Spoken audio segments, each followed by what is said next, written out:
A Court of Fairies and Fiction. ACOTAR Girls Podcast. Hosts Mel, Liv, and Aka. A bookish theory and discussion podcast for the ACOTAR, Crescent City, and Tug series, as well as other romantasy books. Special episode, interview with Karenna Foley.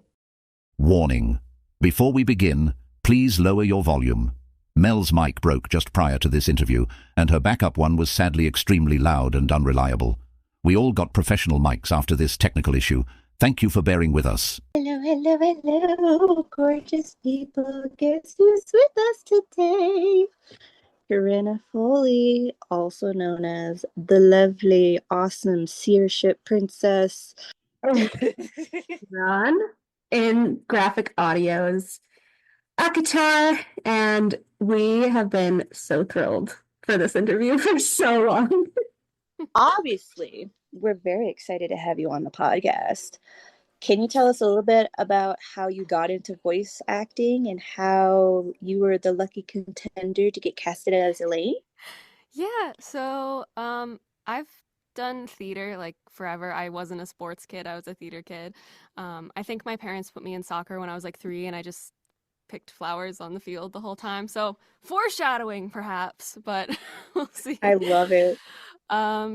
So I did a lot of musical theater. I went to school for theater performance, and I started looking at voice acting as like a potential career freshman year of college. And so I actually got my first microphone in December of 2019. So lo and behold, what happened soon after that? The world shut down. So I started putting that microphone to use as I had nothing else to do. And so, what was it? It was so a full year after that, the summer before my junior year of college. So I had just turned 20. I got on the acting roster for graphic audio. And I think like a month or 2 later, I had gotten my first project. I had like 3 lines. And at that point, I had done like a couple of little voice acting things, like unpaid indie, like local companies and stuff. And then I remember I was walking to the dining hall from one of my classes junior year in about like October of 2021.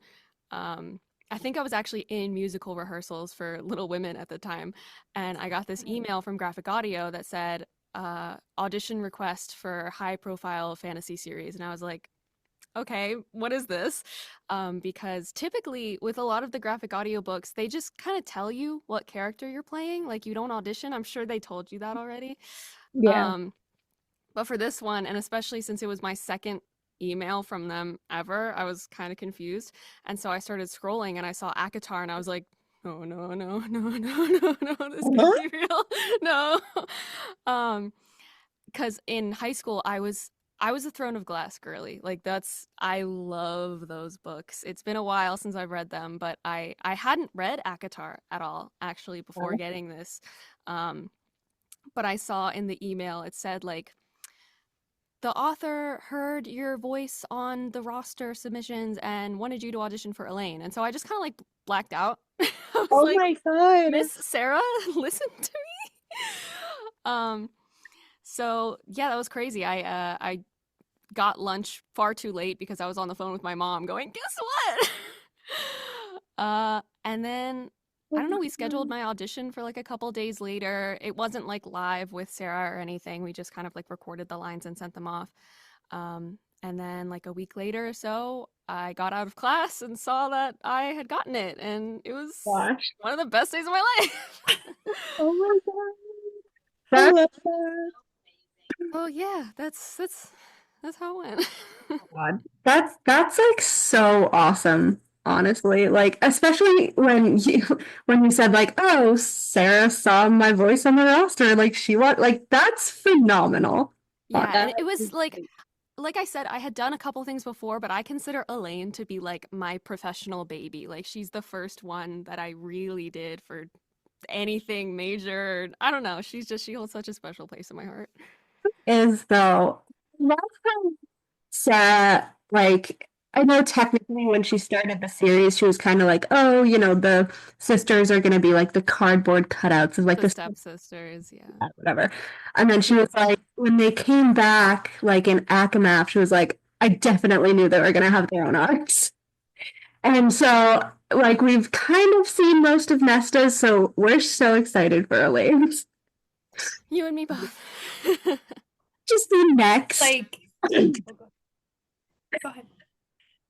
Okay.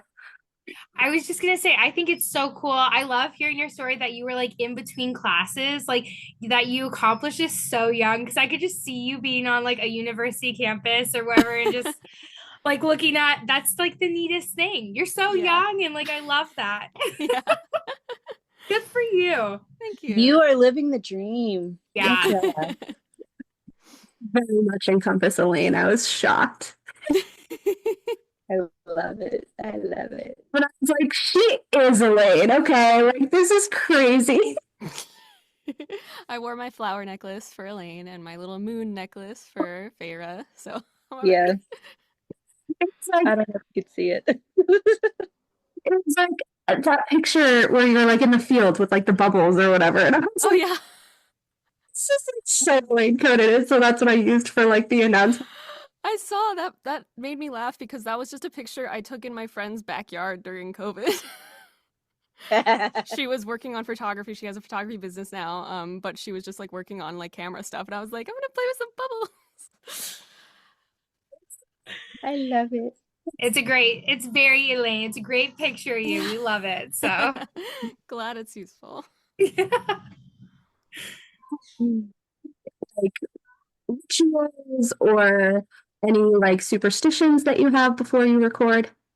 No, I'm a chronic overthinker. So really, like even right before this interview, I will just kind of occupy myself with anything, absolutely anything, up until like the moment before I'm supposed to be doing something, so that I don't even have time to worry about it. So a lot of the times, even with graphic audio, I'll get in the booth and I'll set things up because computers are awful. I hate them. Something always goes wrong. And I'll just kind of like sit on the floor and I'll like read my Kindle, or I'll like watch a YouTube video, like a let's play of a Sims game or something. Right up until I'm supposed to go. So it's just like we're on, just turning the on switch and then we're acting. Yeah. I overthink all the time. I mean, they know this, so. Yes, we do. We love you. Except for when I'm being obnoxious and like, is this okay? What about this? What about this? What about this? And I send them texts.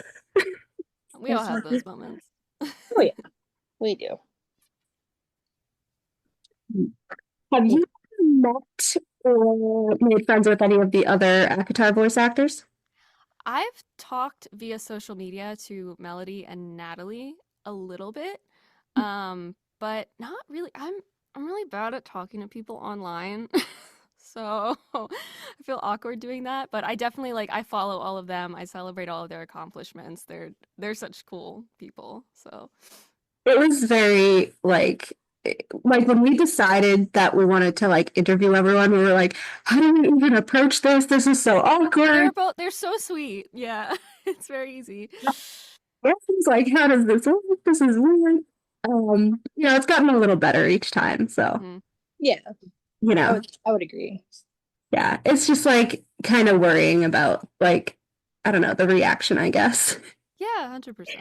Makes sense. I have to know, does graphic audio have a brick and mortar building, and do you guys all ever go and tape in there, or is it just from home? I believe prior to COVID, they taped a little more in studio. I think they still do have a building. They're based in Rockville, Maryland, and I'm actually in Maryland. So I heard about them from one of my theater professors who told me about them because I was taking an acting class. So she was like, you should check out this from local Maryland, place. so this is awesome. You are? Oh my gosh. Marylanders. And so once COVID hit, it was weird because COVID was kind of the jumping off point for, I think, graphic audio becoming a lot bigger than it was before, because that's when they got ACOTAR. They started getting all of these much more known series. And so they started getting actors from like all over the country and all over the world. So I think I don't even know if they do anything in studio anymore, but I would love to if they did, because that would be a very short drive for me. I was gonna say that would be the perfect situation. I mean, you're there. You're literally Yeah. there. And also to have so much talent in like one building, It like would be so cool. would that not be the neatest thing ever? Yeah, It like would be like the a one thing that party. I it's not that I don't like it about voice acting, but the one thing I miss compared to like film and theater acting is being with other people. Like that part is so fun. But we do what we Yeah. can. Kind of bouncing off one another. Hmm. Yeah. Do you act in real life too, apart from your voice acting? Yeah. I do musical theater. Right now I'm doing a lot more like film acting and commercials and stuff, but voice Ooh. acting is the most accessible, being in the middle of nowhere, Maryland right now. Yes. Yes. So yeah, we're trying everything, planning to move to Los Angeles at some point, but you know, be like that. I'm over in Arizona, so we're over watching all the drama in Los Angeles. But Yeah. absolutely, once that calms down, I think that would be great. Yeah, Yeah. I'm really interested in like video games and motion capture. I have some friends that live over there, so it feels like the place to be. Yeah, I moved to Arizona about maybe 4 or 5 years ago, and it's nice. It's nice. It's different. It's a different kind of beauty. It's a very rugged beauty Yeah. versus Maryland, where there's a lot of deciduous trees. It's more aquatic. Yeah. It's kind of like the opposite of that, but it has its own beauty. We always joke that Maryland is like, I mean, obviously you would know this being from there, but Maryland has like every kind of landscape.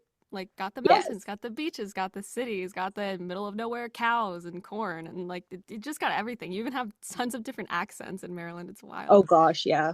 Southern Maryland. People have asked me if I'm from Alabama, and I'm like,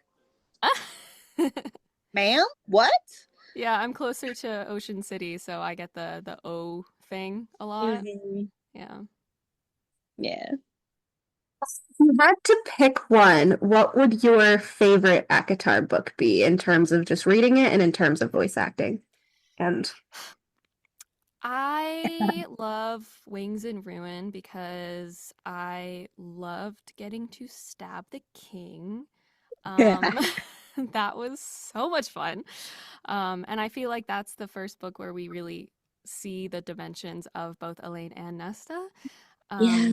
But of course, that's pushed even further to the limit in Silver Flames.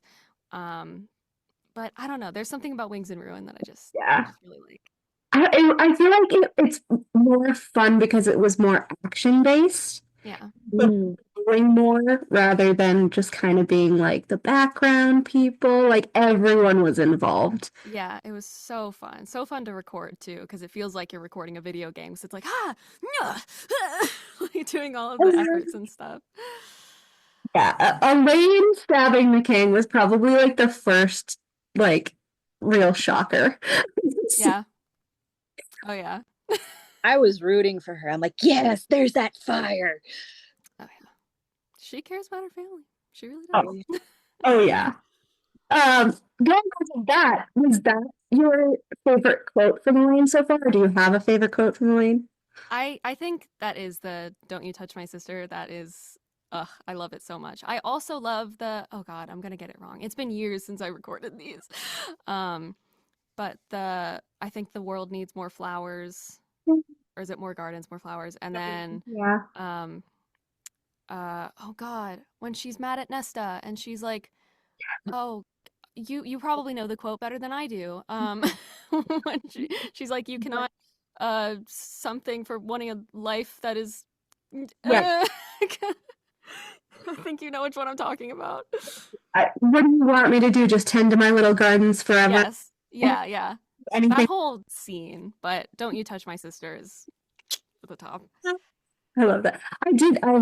I loved when like Elaine was kind of fighting with Nesta because I was like, she does have equal fire. She just kind of keeps it closer to her chest. Absolutely. Yeah, she's got so much personality. She just is a more inward person than her sisters Yes. Yeah. Inverted, honestly.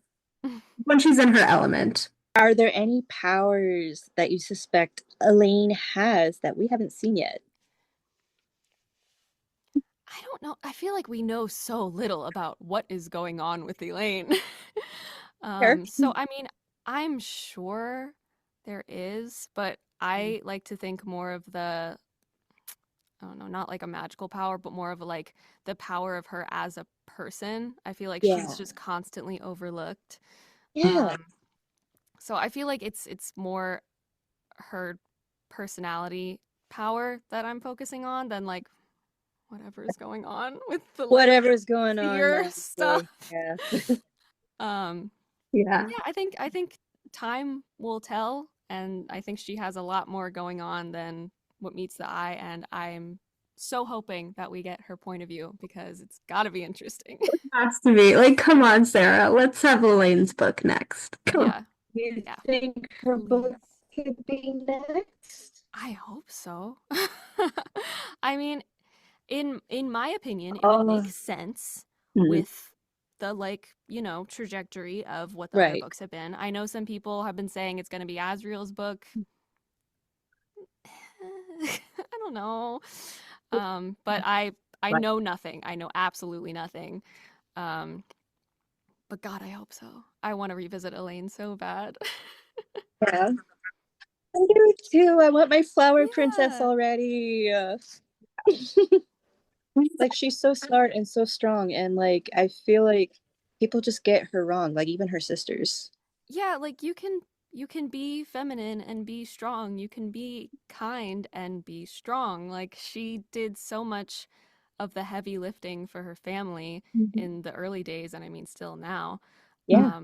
by just being their anchor. Like she wasn't off fighting things. She wasn't like, I don't know, she wasn't off being a badass like Nesta, but Right. she was Same. maintaining the normalcy. She was trying to keep them together and be loving and happy and just grow a little garden in the corner. Like, come on. Like bring joy to them, and to get Feyre like paints for her 17th birthday. Like Yeah, like how that's so difficult is it sweet.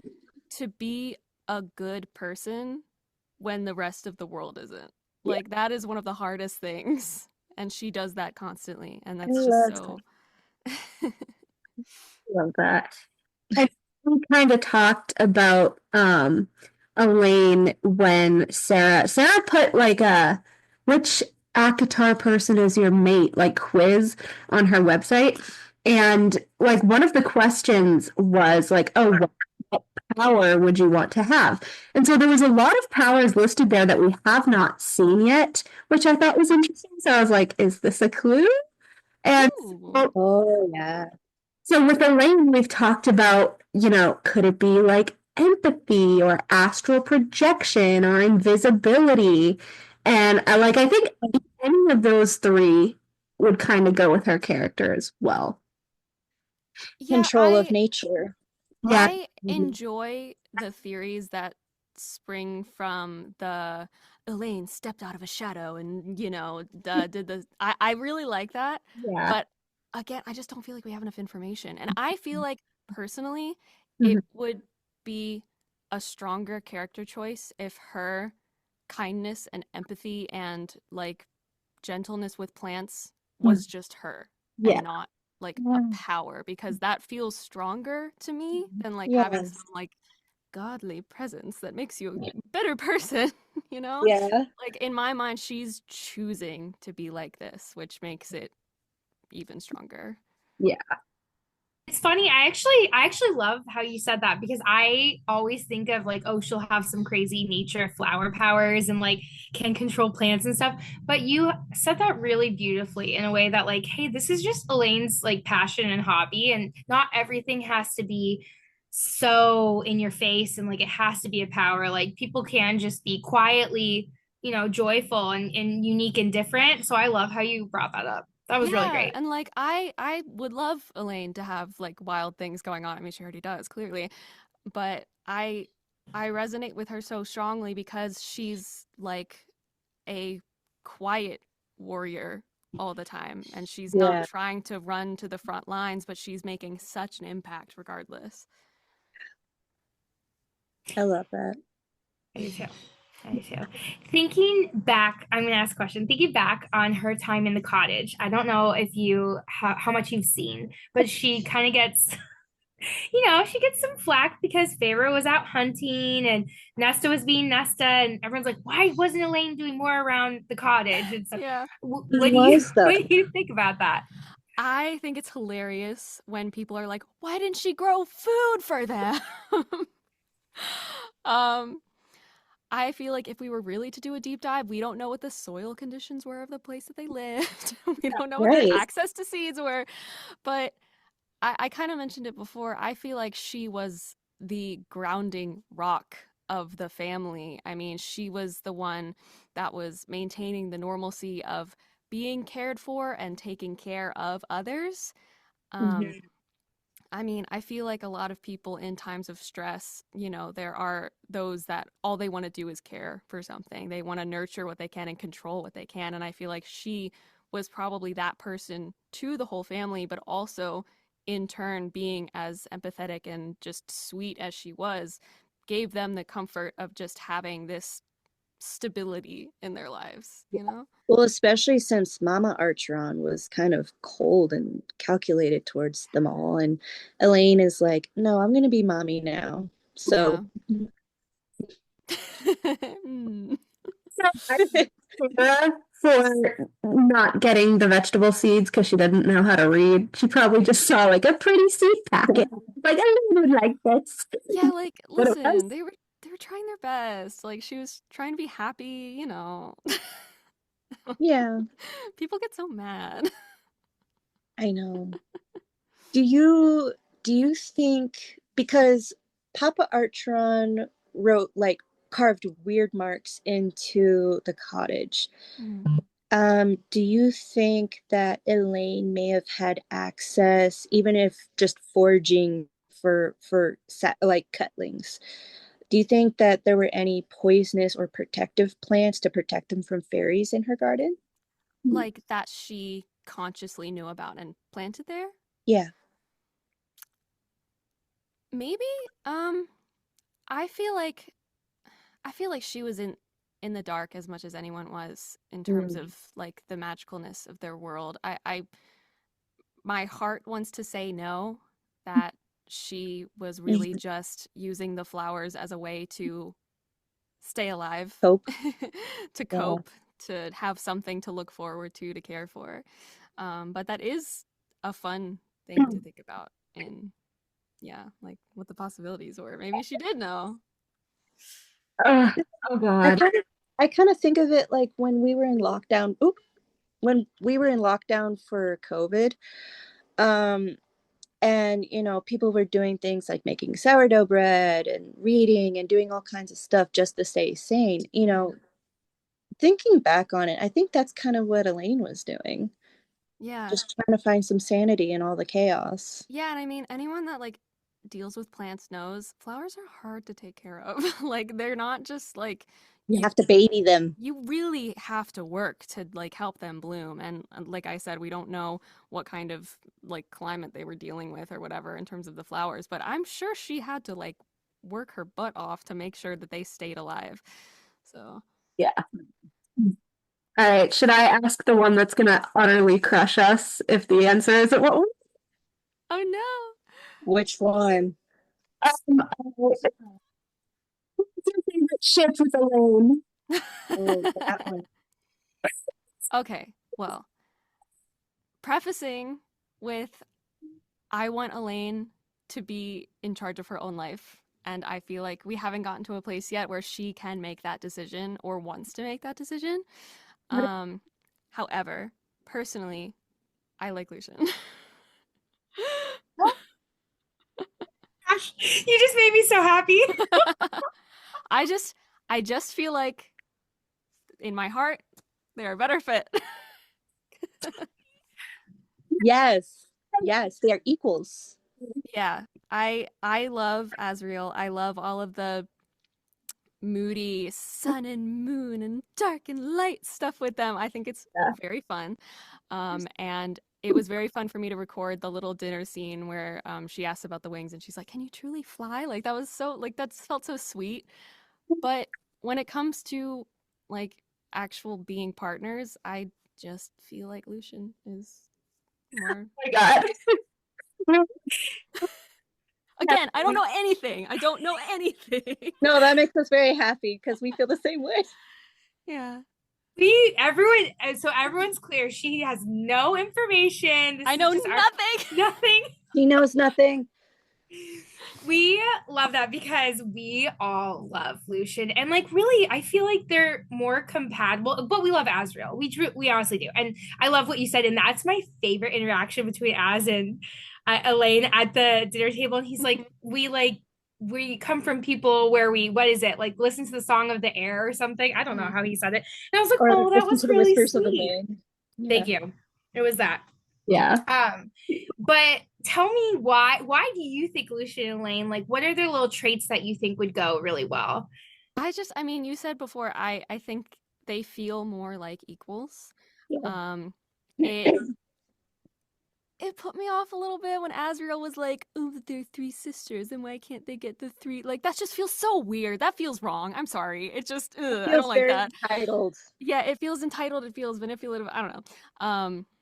Yeah. But I don't know, just Lucian being like there so consistently, like with Feyre, and being like a friend, and being like, I don't know, just a more, I don't want to say calmer, but a more calmer adversary, and like a rock, kind of like Elain was in their home. It just feels like it makes more sense than her being with someone as intense as the photo singer. True. It feels like they have more of an equal power balance, and it makes my heart happy. Lucian kind of being like that rock to Feyre, and like Elain being that rock to her sisters back at the cabin. And I love that mirror, but I also like, I really love the scene when Lucian goes into the library and they kind of have that first weird conversation, and she's like, Lucian from my sister's stories, and he's like, like her friend, and I was like, I love this so. Yeah, I mean, Elain comes in with so little information. Like, the poor girl is just thrown around the entire book series. So I feel like just even having that small recognition of like, you were a friend, you're a safe person in this like wild mess of uncertainty and danger and death. Like, you are a safe person. Yeah. This is kind of the confusion that I have with that scene, because we kind of don't know like when she's actually talking to Lucian and like when she's kind of seeing a vision, because it's very confusing there. Yeah. But she says like the whole friend thing, but then she's like, oh, you betrayed us in the cauldron, and he's like, it was a mistake. So I was like, I couldn't pinpoint exactly how she felt about him in that moment. It kind of almost felt like, oh, I'm betraying Grayson, so I have to find something bad about you, in a way. That could very much be the case. I mean, she's, very, very clearly going through it with the Grayson situation the whole time. I don't know. I feel like she's, at that point, her mind is so, I don't want to say broken, but it's rattled. It's a little messed up. And she's trying to make sense of all of the information and stimulus that she's getting. I read that line as like, she's really just trying to process and make sure that she has all of her facts right. Right. Because again, she was told by Feyre that this is a safe person, but like I said before, I feel like she hasn't been given the opportunity to make many decisions for herself. So she trusts Feyre, she's her sister, but she also wants to use the information she has gathered to make her decision about how she feels about this new person. She's very independent, and I love that about her. Yeah, she's so independent, but no one lets her be. I know, it's heartbreaking and it's frustrating. And I'm just like, stop it, let her be herself. Yeah, she's a flower, but like she's a flower that blooms in adversity. That little phrase, like, she's not gonna wilt if someone doesn't look at her right. She's okay. I feel like to keep her independence, she's just rebelling against the bond because she, like, that's where she keeps her autonomy, sort of. Yeah, absolutely. And it was the scene at class, I believe, where, he comes over with the gifts and she's sitting there and they're both kind of rigid. And she's like, I will get refreshments. And she like leaves the room. Hmm. Sarah follows her and she's like, you can't say 2 words to him. And she's like, I don't owe him my time or affections. And I was Yeah. Yeah, I mean, she doesn't. Like, she deserves to have free will, as everyone does. Yeah. She deserves to think for herself, Right. and they had gone through so much in such a short period of time. Like, no one was given a moment of like reprieve and just like relax. Like not even a year had passed. Yeah, and I mean, even before all of the madness started, like their childhood still wasn't great. So I don't feel like they've really ever had a chance to just really figure out who they are outside of all of this conflict and danger. Like, she just needs, give her a second, okay? Let her She breathe. needs it. I did love how Thayer kind of affirmed that Lucian was a good person, though, because she's like, he's a good man, and I just want to see both of you happy, which is funny because then she goes on to have this whole fight with Lucian, like they're brother and sister. But Yeah, but that's so sweet though. Like, it's so fun having those people that like you can fight with, but you're so close with that you know it's not going to be an issue. It's just like you're each other's safe spaces in a way that's you can just bounce off each other without causing anything crazy. I was like, That's so cute. the Band of Exiles line, though, like that was hurtful. Come on. Yeah, that was a bit low. Well, I'm like, They all Look at have their little moments. you were human, and now you're like, oh, you're friends with humans. Excuse you. He was always friends with human. You were human, like Farah, girl. Come on. Remember your roots, girly. Yeah.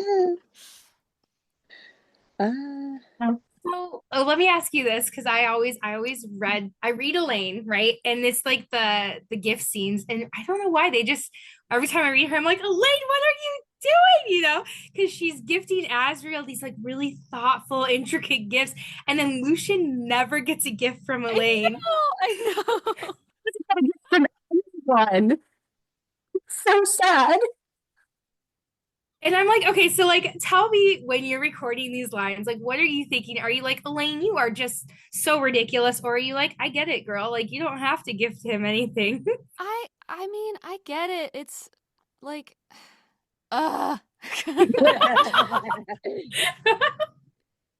if I was told that the gods above like prophesied that I would be with someone and I barely knew this person, then I would feel like even the act of giving them like a Christmas or a solstice present felt like I was like doing what the gods wanted me to and not what I wanted to do. It really feels like it takes away your sense of autonomy, even if it doesn't, but it gets in your head, right? Yeah, So that does make sense. Yeah. Yeah. I don't know. I feel like also she doesn't know Lucian as well. She's actually talked to Asriel at least a little bit and like knows of his interactions with Nesta and Feyre and like all of them together. I mean, even like the the earplugs, like that's That was cute. And he did need those. He did need those, especially with Nessian doing things. yeah, like it feels Too, like those gifts are sweet and targeted to him, but also feel like the kind of gifts you would get the family of your significant other, in my opinion. That makes sense. Yeah. That makes sense. Maybe not as like thoughtful, but not as like emotionally yeah, like it's clear that she cares and she knows how to pick out gifts, but it doesn't feel intrinsically romantic, in my opinion. So I would love to see what she would get Lucian if she ever gets him anything. Maybe something edible to eat to seal the deal. Yeah, if you had to pick a gift you think Elaine would get Lucian, what would it be? Oh goodness. Ooh, that's a good one. Yeah, that wasn't on I the know list. it wasn't I on like the that. list.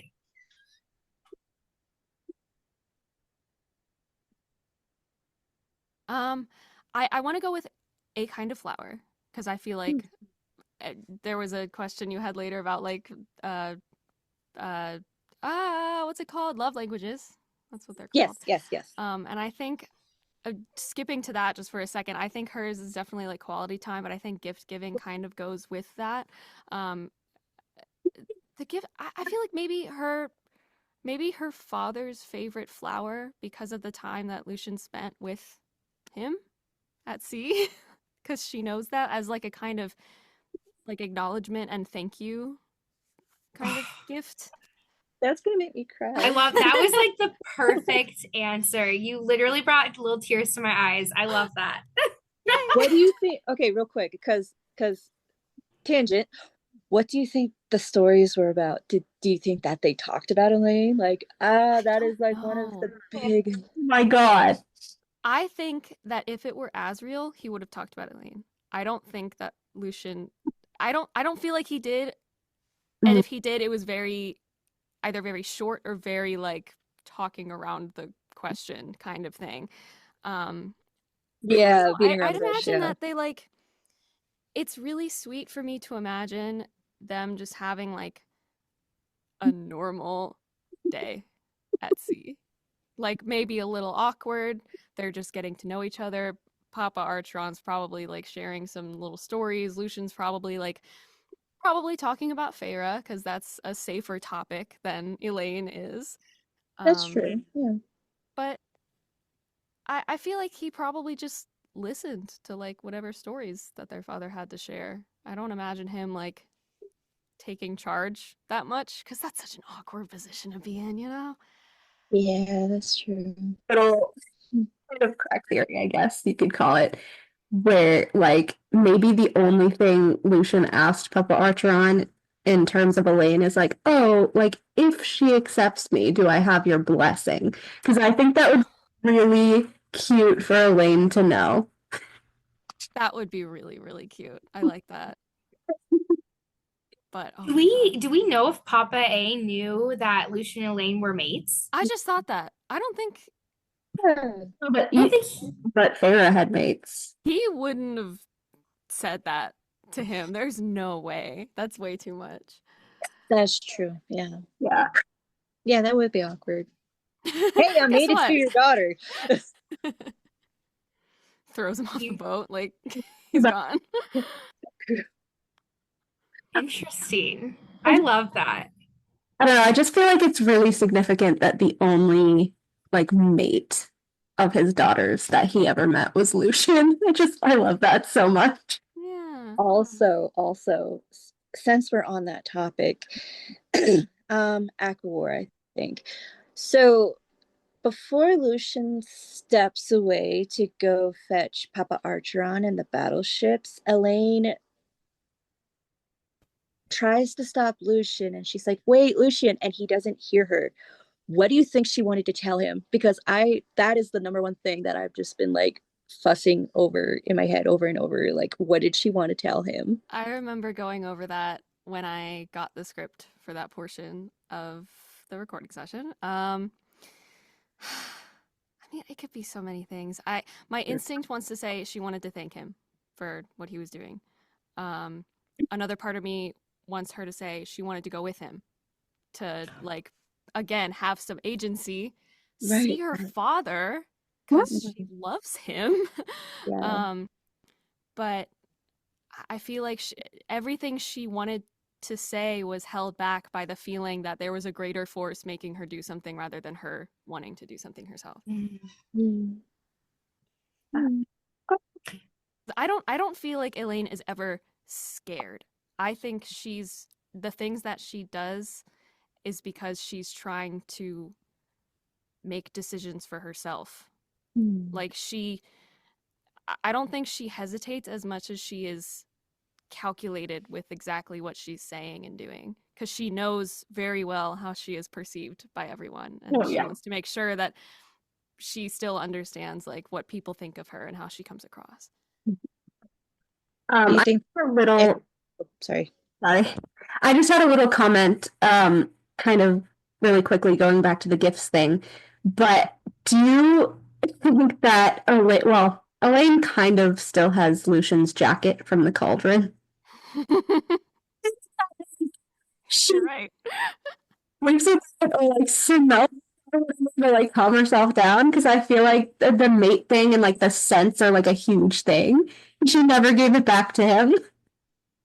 That is really funny, and I've never thought about that before. Kind of like how like when a girl likes a guy and she like steals his hoodie. Like Yeah. I don't know. If it were me, I feel like that jacket would remind me of a horrible moment in my life. So I feel like she probably wouldn't. But with like the whole mate thing and the smell or whatever, that also makes sense to me. So maybe with plenty of time, she went back to it. I feel like it might have been one of those situations where she had it, she locked it away to not be reminded of the cauldron, Right. and then after a lot of time transpired, found it again, and then maybe had a moment of like just a moment to think about all of that. Yeah. Yeah. I don't know. Because I feel like, I don't know, Lucian and Elaine's powers, like, just their powers in general. Like, Lucian was able to spell cleave for Elaine in the cauldron scene. And then Elaine only has visions when Lucian is in proximity to her. So I don't know if that's like I kind of think that that's like a Karenna bond, kind of like in Tog, which that's the vibe it's giving me. But also going with the scent thing with the jacket, like maybe that helps to like quell her visions too, in a way. Maybe. Yeah, I mean, let me think. I think it would be really cool if they did have a sort of Throne of Glass bond thing going on. Of course, going with the theme of how I view Elaine and how I want her life to be, I think it would be really cool if that was something that they were able to build up themselves rather than something that's thrust upon them. I think that as an idea would be really cool. Like their own like mesh of personalities and like eventual trust like would help that happen. Kind of like Aelin and Rowan, how like they didn't really have that trust and then Yeah. Oh my god, I hated Rowan at the beginning. Me too. I was just like, this jerk is just so rude. No, I was like, oh my god, he just turns into a bird all the time. Like, get away. Yeah, really. Anyway, speaking of turning into animals. Yeah, I don't know. I feel like a lot of my answers to these questions are I don't know, just because I can't wait to see what Miss Sarah is cooking up. And I just I don't know if I super care what the answers to these questions might be, as long as Elaine is the one making the decision. That's all I want for her. Yeah. I want her to be happy, and I want her to have her own space and her own life. That's all. Her own circle. Yeah, maybe. Both Feyre and Nesta compare themselves to wolves. Now, the fact that we're all pro Elution and Lucian specifically is known as a fox, do you think, because Elaine has been described by other people as the trembling fawn, what animal do you think knowing what you know about Elaine, what animal do you think she would identify with the most? Would she be a fawn? Would she be a wolf? Would she be a fox? Or something completely different? I really do like the fawn idea. However, I feel like she's only a fawn for a very small amount of the series. I think she quickly becomes like a stag. Like she has the, I don't know, fragility and grace of a deer, but like those things are powerful. If you get hit by those antlers, oh boy. I really like the idea of her being this like pretty and somewhat frail animal, but like there's a reason that, you know, they've survived this long. So I don't know. Like I feel like other answers could be like a bunny or something. But the idea of like a powerful like stag in a flower field just feels so right. imagery there too. Yeah. Yeah.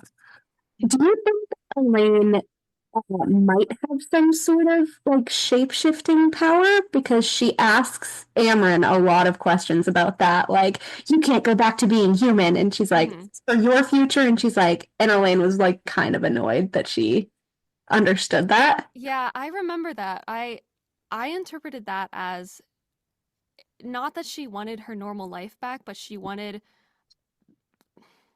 Answers? another thing that was forced upon her was becoming Fae. So I feel like if she were able to turn herself back into the person she was before, that would be like regaining some of her life, like something that was stolen from her. So that's always how I interpreted that whole interaction about shapeshifting. I never thought that she wanted to look different. I think she just wanted to feel more like herself. Yeah. I don't think she has like some sort of animal form, like, I don't know, like the deer or like even like an owl, going back to like the whole Tog thing. I think that would be super cool. But I don't know. I just don't feel that way. But honestly, with these books, anything is possible. I don't know. That's like what I've been saying. I'm like, you guys, anything's possible. We can't even possibly begin to think what Sarah's going to be writing in this next book. With Crescent City just absolutely derailing everything, I was like, I'm just going to go home. Like, I don't know what's going on anymore. I love that you've read Tog, you've read Crescent City, like all the things. I haven't finished Crescent City, but I got super spoiled for it, so like I know everything. Yeah. So yeah, we thought it was hilarious that like you're Elain, but you're also the Oracle. I know. Oh my gosh. That's so awesome. I thought that was so funny because when they like shown that they were doing Crescent City, I emailed the director and I was like, please, I want to be in it so bad. And obviously like they don't want, major characters voicing other major characters. It gets confusing and weird, and you want to open up other talent and have those voices, especially given the multiverse that's happening. You don't know if someone's going to accidentally end up talking to themselves in a scene. That's true. Yeah. So they wanted to find something for me that was very minimal, but like still in the series, because I was like, please, I love these books so much, please. Yeah. You love Crescent City? I do. I really do. Crescent City, so fun. We love Crescent City. I feel like it's super underrated. I don't know why people don't love them. Do people not like them? I thought that was great. I really like it. I'm like halfway through the second one because I needed to return the book to the library. But I had such a great time with the first one. Like the scene at the end, like with the like in the fire. First one. Oh my God, I was crying. Oh, that first book. When the little chimera was in the aquarium, I was about to throw the book at the wall. I've never read something so fast because I was like, I need this little guy to be okay. I was stressed. Stressed. But yeah, being both the Oracle and Elain felt very targeted. That's so awesome. Did they I wonder if they looked at Alyssa and they were like, you know what? She's the Oracle. How did they? Because it's so perfect. Yeah, I have no idea how any of that like decision making happens. So, Sif, they're talking about Elain scrying, and Nesta's kind of like against it or whatever, and she literally says about Elain, eyes can be blinded, and I was like, what blinds an Oracle? Okay. Stubborn power. It's really weird that, not really weird, but it felt very targeted that Elain wasn't in the third book at all. Oh yeah, sorry, your mic was a little like rough, but I think I got what you got. Yeah, I was really sad to hear that. Everyone was freaking out about Nesta, and I was like, Where's my girl? I know. I was like, where's Flower Princess? Where's my baby? Yeah. Like I want her to be able to rest, but I also want to see her more. So I was gonna say, where do you think because I for sure thought Elain was gonna show up with Adis or something because she's a seer in that third book, and then I was reading it, I was like, where she's not in here. Yeah. I mean, where would you say that she was, or I mean, where do you think? My assumption when I first heard that was something's being set up for whatever next book is next. Mhm. Because like maybe they can't have something happening at the same time, like some timeline thing. I Mhm. don't know. It also like if I were like the author, I think it would be really fun and funny to leave out the character that people are expecting to be in the next book. Yes. It's a kind of like you can't see it. Yeah, yeah. Yeah, I have no idea though. Like it could be absolutely anything. Elaine's book, if it's next, do you think it could be like a tandem read, kind of like Empire of Storms and Tower of Dawn, where like notably it was Elain and Lucian that were missing, which I thought was Yeah. curious. So Yeah. I kind of have like this little theory that maybe it's a tandem read and they're trying to fix Spring while this is happening. Or I don't know, something they're traveling maybe to the continent to deal with Koshi stuff. I don't know. I think that would be really cool because Yeah. I feel like there's a lot of people that like hate on Tower of Dawn for some reason. It was one of Yes, my they favorite do. books. Totally. Yeah, it I was one of loved my it. favorites. I thought it was Yeah. great. So I think that the tandem reads are really fun, but given how that was received, I don't know if they would do that again. Yeah.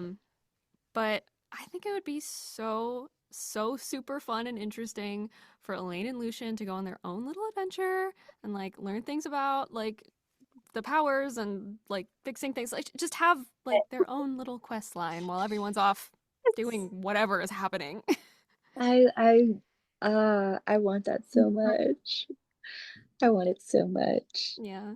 Um, Speaking of quests, there's a lot of characters seem to associate Elaine with the Spring Court and that she would love it there.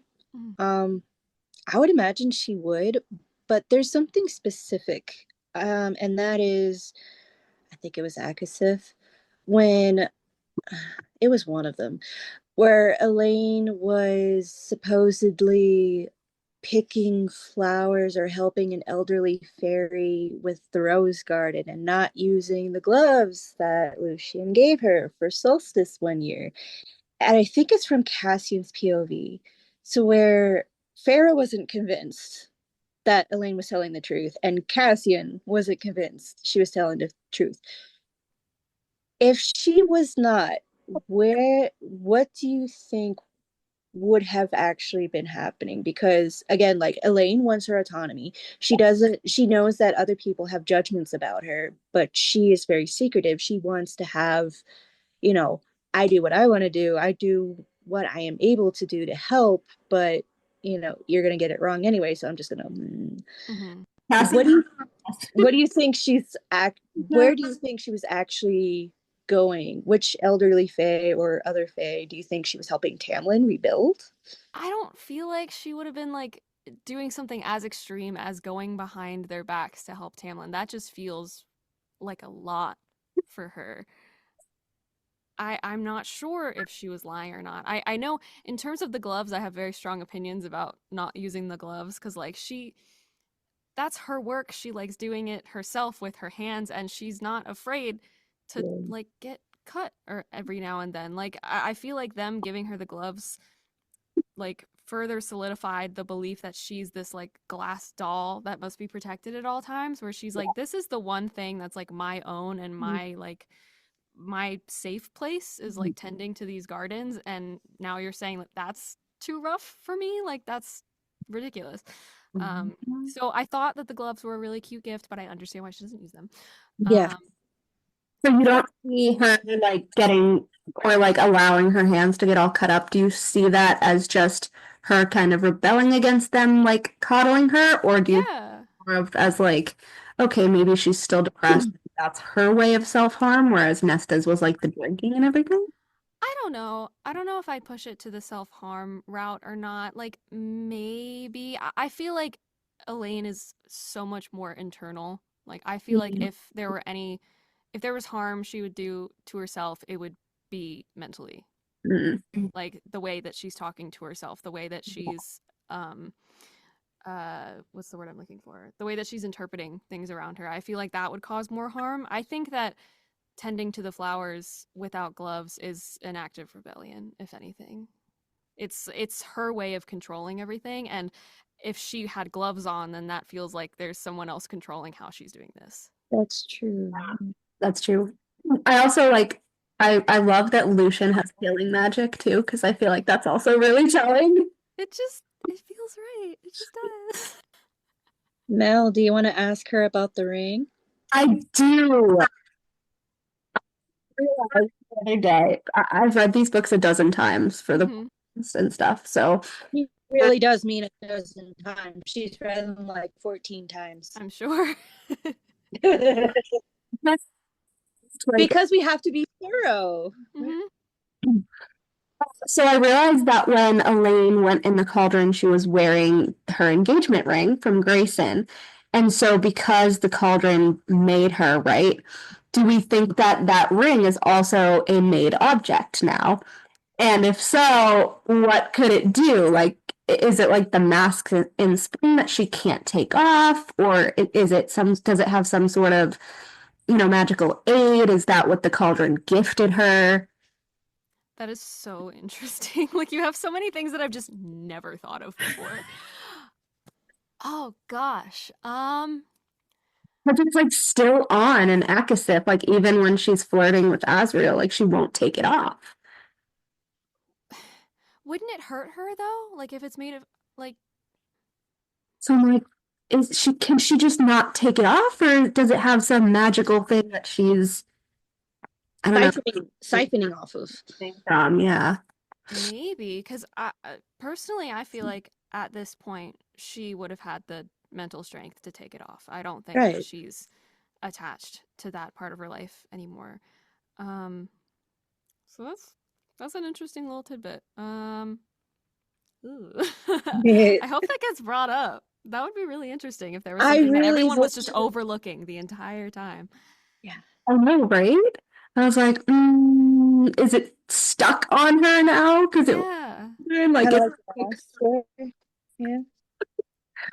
that would allow her to kind of winnow behind the king, stab him, because I mean they had just been turned. I wouldn't imagine she would have that much control at that point, which is why it was so shocking. Yeah, if it was like a visceral reaction type of thing. Yeah, I don't know.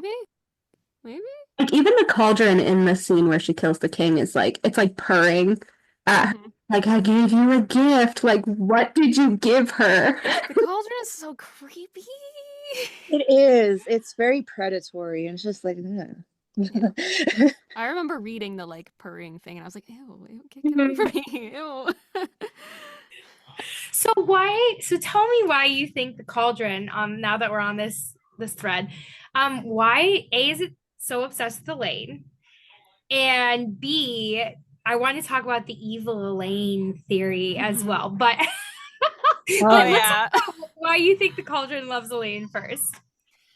I don't know. I mean, the cauldron is so weird. Like, does it want to corrupt her? Like, is she just? I feel like that is definitely one theory. Like, it's going after her because she's the pure, nice, sweet one that can't do any wrong. Oh, I'm gonna make her horrible and evil. It could also be a form of like testing her. Like, oh, you think you're so good? Like, let's see how good you can be. Let's like push you to your limit, kind of thing. Because I don't understand what are the intentions behind that? Like, leave her alone. Yeah, I've seen so many of the evil Elain theories, and I eat up every single one of them. I love them. I don't feel like they're gonna go anywhere, but I love them. Right. I think it would be so fun, but I feel like it would be such a major departure from the core of her character. I think she deserves to blow up a little bit, kind of like she did to Nesta, which I don't see as any sort of like betrayal. I think she was just finally letting her sister know how she felt. Like she didn't like stab her in the neck. Like she just used her words in a way that she's perfectly allowed to. Yeah. I see Elain as such this good person that is constantly having to fight against a world where being good is seen as a weakness. Yeah. So maybe it could be the cauldron testing that. Maybe it could be the cauldron trying to make her some evil puppet thing because they think that like she's got weak willpower or something. But if anything, I think it's the opposite. I think she has the strongest will out of all of them. I think so she too. does more emotional heavy lifting than any of them do. I think that's why she's able to be so boring all the time, as the fandom loves to say. I don't see her as boring at all. Like, I'm I don't super curious either. about her. I think just because she's not doing like backflips into like chariots and lances and swords and stuff, I mean, I think that she's such a strong pillar of like the entire group. I don't know. I love her. Like, she knows that she's feminine and she's not going to back down or shrivel up because someone's like, oh, you're feminine, therefore you're weak. Like, like internalized misogyny. No, like, Yeah, she and is a that would girl. be another way of letting someone change who she is. Yeah. She's not going to let people do that. Going back to the cauldron thing real quick, when it lured her back to the Hybern camp in ACOTAR, the image of Grayson and Hybern kind of just kept her there. Do we think that, do we think that Hybern wanted her for something and he used the cauldron to do it, or not? Because I don't know how much I trust Jurian, but Jurian's like, oh, she showed up and the king was shocked. Like, I don't know if he was shocked. Like, I don't know what he would want her for. I feel like I interpreted that as using her as a way to like get other people to come in and try to save her. Like bait. Yeah, I feel like that's how I read that. Yeah. Just using as bait because she's the weak one. So yeah, easiest target, I guess. Hybern was really creepy about her too. He was like, oh, the pretty one. I was like, oh, the pretty one. I was like, did he want her to be his queen, maybe? I don't know. Gross. Oh, I hate it. I hate it.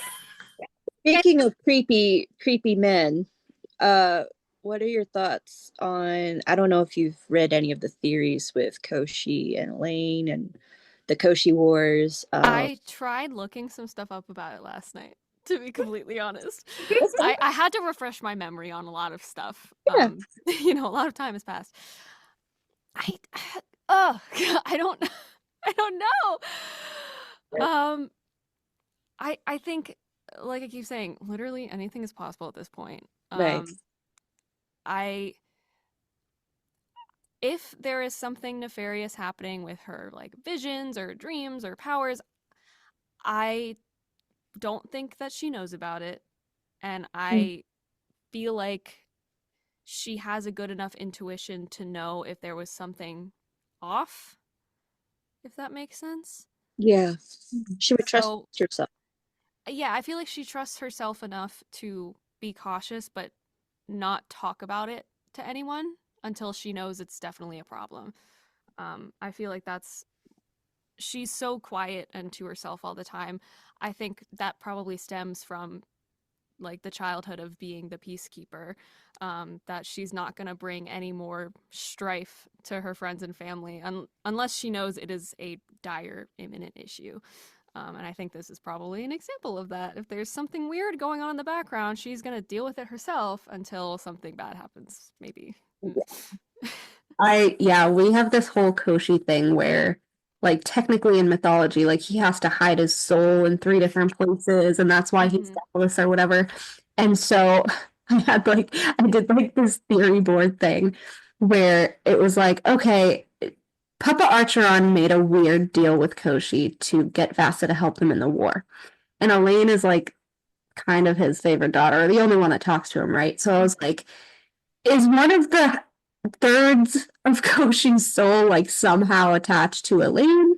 Because she was kind of like, she was kind of sort of slowly kind of like recognizing Lucian, not really opening up to him, but like kind of warming up to him.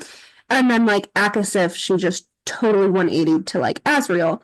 And then in Akasif, Koshi is like looking at Azrael and he's like, oh, I've been preparing for you for months and you don't want to speak to me.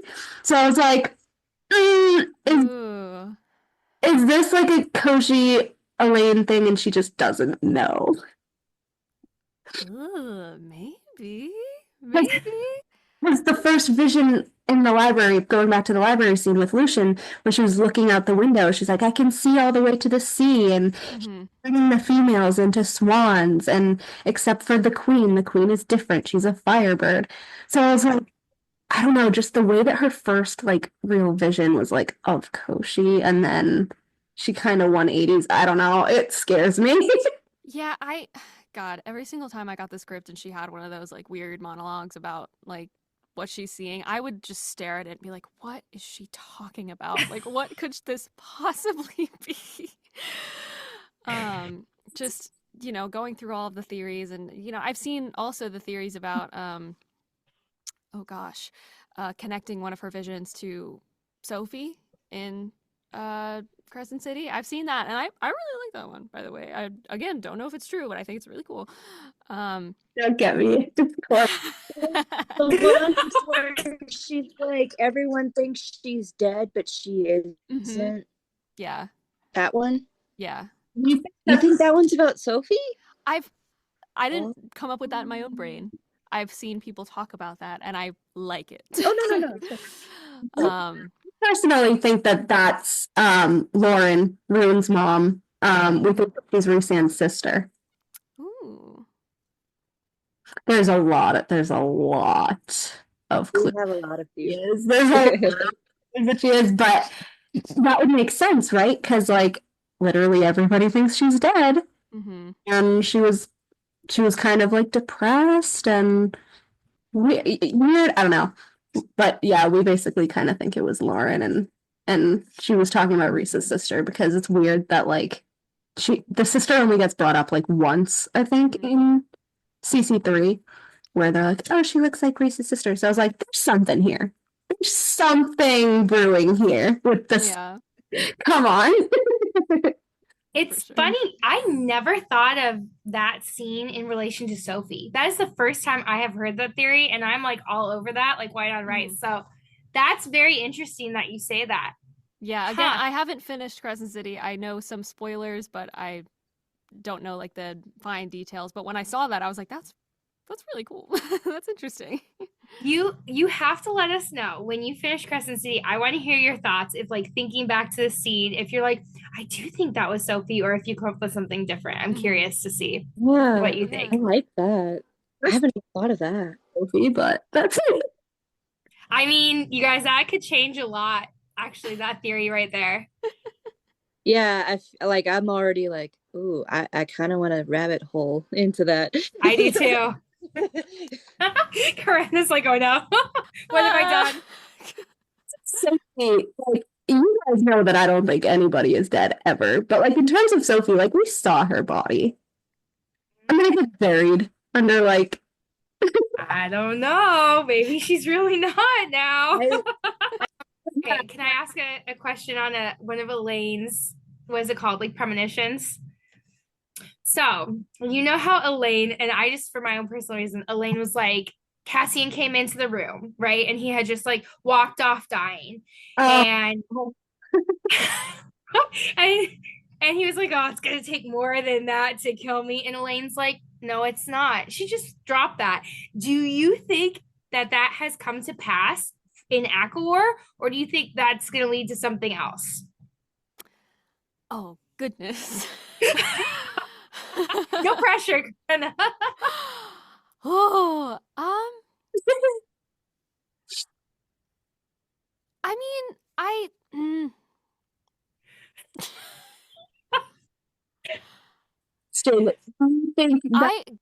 love when Elaine just says something like that. Like it's just so out of pocket, and oh my god. She just like drops a huge like, you know, Yeah, and she's then like, just no, it won't. Walks away. yeah. I mean, I wouldn't be surprised if it's like, come to pass already. But the phrasing it like that is so futuristic. it's it's so suspicious. So like like that's the kind of thing you would hear from like the villain that's like planning to kill someone. Like, oh no, it won't, because I plan to kill you later. But obviously, I don't think that's where her mind was. I think that's just, you know, she's so overwhelmed by premonitions that she says it in the most direct way possible to just like get it out. Yeah, I don't know. It could have just, you know, referred to everything that happened, but Oh no. This could lead to Cassian's demise. maybe. I don't know. Oh God. With Nesta's like, oh, it's only a matter of time until it sticks. I was like, both sisters called her maid. Someone's gotta die, you know? Someone's gotta die. Someone died. Oh no. Broke my heart. I gotta say. No, but I get it. You're like literally the fifth or sixth person that has said something along those lines. Because I'm like, you guys, someone's got to believe that Cassian's gonna survive, and like everyone's like, I don't know, man, things aren't looking great. Yeah, I mean, you know, it could be a fake out. I don't know. I like it. We'll go with that. It's gonna be a fake out. Yeah, totally. What about the necklace? Were you able to read that bonus chapter? I had already heard about that whole thing, but I hadn't read it myself. Oh my God. Oh my God. I'm sorry, can you just imagine, even if she had given the necklace directly back to Azriel, can you imagine giving someone a gift back and the next day seeing it on someone else? That's insane. That's Right? crazy. Like, what was he thinking? Oh my God. He's a guy. To quote Hades from Hercules, he's a guy. He's the guy. Yeah, that was Lucian would never. yeah, Lucian. I don't think Lucian would do that. God, what a choice, Azriel. What a choice. Oh God, and it felt like such a gift for Elain. It's got flowers on it, so like, why would you? Oh my God. I did like the symbolism of the necklace, though, how it was like the rose, but then it was like, well, its beauty doesn't shine through unless there's the sun behind it. And I was like, that's a Lucian nod. Yeah. It's like a rose, and like the roses are what's cutting her. And I was like, I love this so much. Yeah, I mean, flowers need sun to grow. So. Elaine's mental shields, when Farah checks them, are unbloomed flowers and a gate of iron. And when she's asked, like, oh, what can I get you, Elain? And she's like, sunshine. And I was like, the air of the day court, perhaps, where the sun is the symbol. Maybe. Like, I love that. I love it. Ah! Oh, do you think that necklace is going to be a big like plot point in the next book? Because like, yeah, I mean, imagine Elain being like, that was previously my necklace, actually. Yeah, I don't see Elain like making something out of it. I see other characters making something out of it because of them. Like maybe Elain like tells Feyre or something, or God tells Nesta about it. Something's gonna happen if Nesta knows. And Nesta, someone's like... gonna die. Yeah, like she keeps to herself. I think she would absolutely be hurt by it, but it would upset me to see Elain direct that anger at Gwyn. I feel like that would be not who she is as a person. So I really hope if there is an interaction about the necklace that doesn't happen. I really, really hope that they don't put those two against each other because they have no reason to be enemies or anything. I don't know if they're going to be friends. That would be nice. I don't know. I do. One of your questions asked about Nuala and Caradwyn. I want to see more of them so bad. when they showed up, I was like, she finally has her own people. Like, that's so sweet. I loved both of them. And I think that she deserves to have friends like that, friends that she chooses. Yeah. But yeah, in terms of the necklace, I wouldn't be surprised if she, maybe confronted Asriel about it or confided to Lucian. Maybe. Ooh. But I don't see her being the reason that it blows up. Okay. That would definitely be Nesta, especially because she's friends with Az now. She'd be like, Well, also Boom! because like Gwen is like one of her chosen family sisters, Yeah.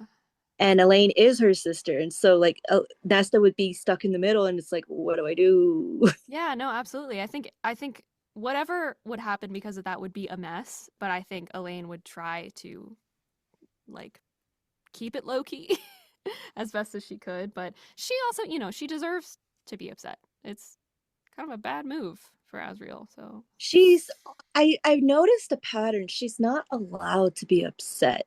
mhm. Yeah, she yells at Nesta one time and suddenly she's the worst person in the world. And this is coming from the fandom. I'm like, "Oh my God. Have you not seen any of them get mad?" Right? Like she absolutely deserves to blow up. Any sane person, given the amount of trauma that she has gone through, would have blown up by now. And all she did was have a slight disagreement with her sister. Yeah. Like, that's something a normal person would be mad about, let alone all this fey cauldron business. So that's why I think she has the strongest willpower. I agree. Like even Farah in the first book says, like, I think out of the three of us sisters, Elaine is the strongest.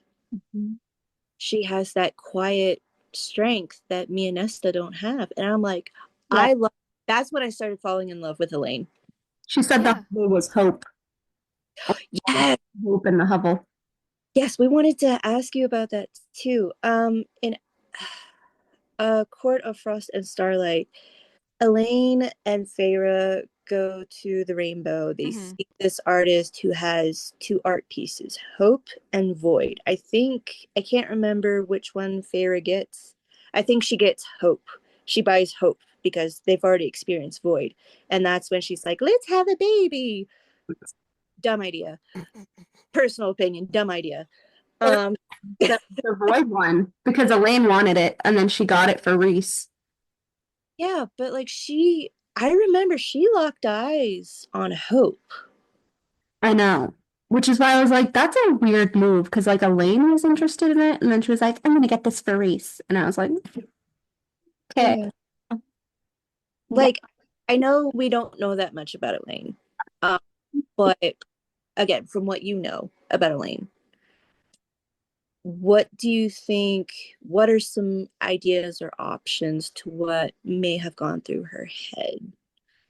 I feel like Hope is probably a central part of her character. I mean, in my mind, that's what's kept her sane all these years. That's what's kept her like that's the idea of there being something better coming is the only reason that she was able to help them survive in everything in the cottage, to help go beyond the cauldron. I mean, obviously she had the moment where she like didn't really want to live anymore and she was just kind of, overwhelmed by everything, but the idea of hope is what keeps people going. So I feel like that's probably a very integral part of what makes her tick, if that makes any sense. In a way, she almost embodies sunlight. Like, Yeah. Lucian is the air of day, but she is the embodiment of sunlight. Yeah, no, I agree. I found it weird because like Elaine is definitely the hope, and just the imagery of like, I don't know, Farah and Reese being the void when Elaine's like the hope. I was like, is that foreshadowing of something? Because like I know you haven't read CC3, but Reese is like really unhinged. Like a weird level unhinged. And I know Sarah's like, oh, well, we haven't seen the consequences of like him coming back to life or whatever. And so I was like, the imagery of him being the void and Farrah getting that for him is like kind of a red flag. Yeah. You know? But then there's also the thing that people are saying, like, okay, Farrah and Cassian are besties and Nesta and Az are besties, and so they're like, is Elain gonna be Rhysand's like bestie, sister bestie? But I was like, I can't really see that. I don't see that happening at all. Really? Tell us why. I don't know. Like, I don't think she hates him or anything. It just, I feel like their personalities are just too different. I feel like, you know, there could be a camaraderie of being, you know, close to her sister, being the, why do I keep wanting to say son? The father to her nephew. But I don't know. I feel like it would be such a trap to fall into the like matching all the sisters up with the Bat Boys. Like it just feels like too easy to me. Yeah. I mean, that's, we kind of think that it's going to be Tamlin, but I know you said you've never like. I'm like, I don't hate Tamlin. I just don't think about him. I just don't. I don't know. So, in terms of like Elaine's family, like in my opinion, it'll be like her and Lucian, probably Jurian and Bassa because they're, you know, Lucian's friends. But then Tamlin's also Lucian's friend. And personally, like this is my theory. But personally, I think Briar, that was also saved with Elaine from the Highburn camp, I think she's Tamlin's mate. So I feel like it would be a good, like, I don't know, spring inner circle maybe, or like Elaine's inner circle to have like those three couples be found family. Yeah, I mean, I think if anyone could actually put Tamlin in his place, it would be Elaine, because she can do it. She can do it softly without him even knowing about it. So it wouldn't even start like a fight. It would just like he would wake up one day and be like, "Wow, I'm a better person now. That sucks." I didn't know that. Like Farrah and Lucian, kind of in terms of Farrah and Lucian, like they're the mirror where you know Lucian needed Farrah to kind of I don't know, gather her confidence. Like when Alice is like, oh, you need to kind of tell him he's a prick and like tell him off and he'll respect you a lot more.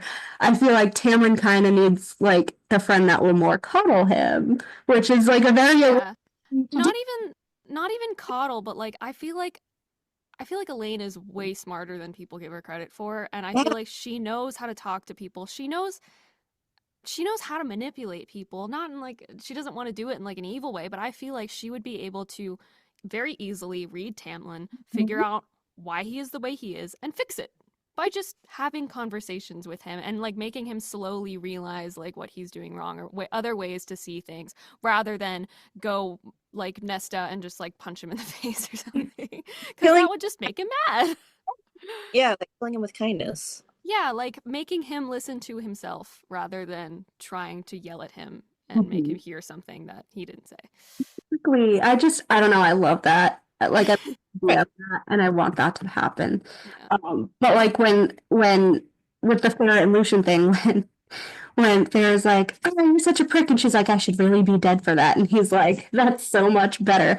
That was such a mirror to me to Akasith when Nesta is like, "Oh, fuck you, Elaine," and then she just starts laughing, and she's like, "That to me." I loved that part so much. Just reading that she starts laughing. Oh my god. Yeah, I mean, that felt like such a freeing moment for Elaine, because it's like, finally, you're not treating me like I'm made of glass. Like, yeah, treat me like a real person, please. I love that. I just love that. Yeah, I loved it too. I have to say, I was really surprised by Elaine's reaction and Nesta. Actually, I did not see that coming, and that was the first time like that I really started thinking about Elaine not being so fragile. Or she's really not. She hasn't like. It's like everyone else is too scared to like show anything towards her, because they just assume that any like words are just going to make her break or cry, when we've never we've never seen that happen before. This is just everyone's assumptions of Elain, and in turn, the reader's assumption of Elain, because just everyone thinks the same thing about this little flower petal person. I know. I was thinking about that. I'm like, how did that even start? Like, what in the world caused that? Yeah, I mean, I think, the main three books are from Feyre's perspective. So, we're getting the story from her perspective, and that's all we get. So I think it makes sense for the readers to adopt her ideas of, like, who her sisters are. But I don't know. I just want to see more. Ah! I do too. I think it's like super telling that Elain and Lucian are both the most underestimated characters. Absolutely. Like nobody sees Lucian as a threat, nobody sees Elain as a threat, and have not seen like their full power. We have not seen their full personality like when they're healed, Yeah.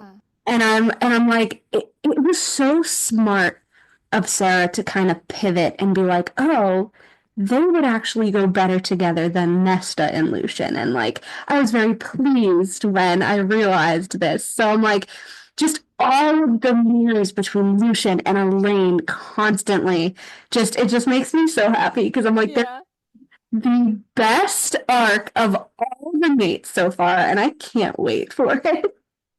Truly, yeah. I honestly can't wait. I had a question.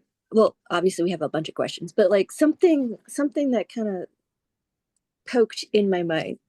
I know I agree. I definitely agree that like I want Elain to have like her own autonomy. But on the thought of autonomy, the whole thing with Feyre and the pregnancy and not telling her, do you think that Elain what I'm curious, did Elain know, do you think? Did they tell her or did they not tell her? Because, I feel like Elain would value autonomy just like Nesta would, and like how Nesta wanted to tell her, Elain would have also wanted to tell her because I wanted to like tell her. I think it wouldn't surprise me if, like Sarah said, like, yeah, Elain knew because of just all of the weird premonitions and insight she has to everything. I feel like that would make perfect sense to me, her knowing about all of that. I think that telling her would have been nice. I think that she absolutely would have wanted to be a part of all of that. I don't know. You were talking about autonomy. What do you mean by like where this question is going? Like, so Elain loves her family. She's very loyal to her family, both sisters. Autonomy as far as like Elain, if Elain was in that position, because I think she does have a lot of emotional intelligence.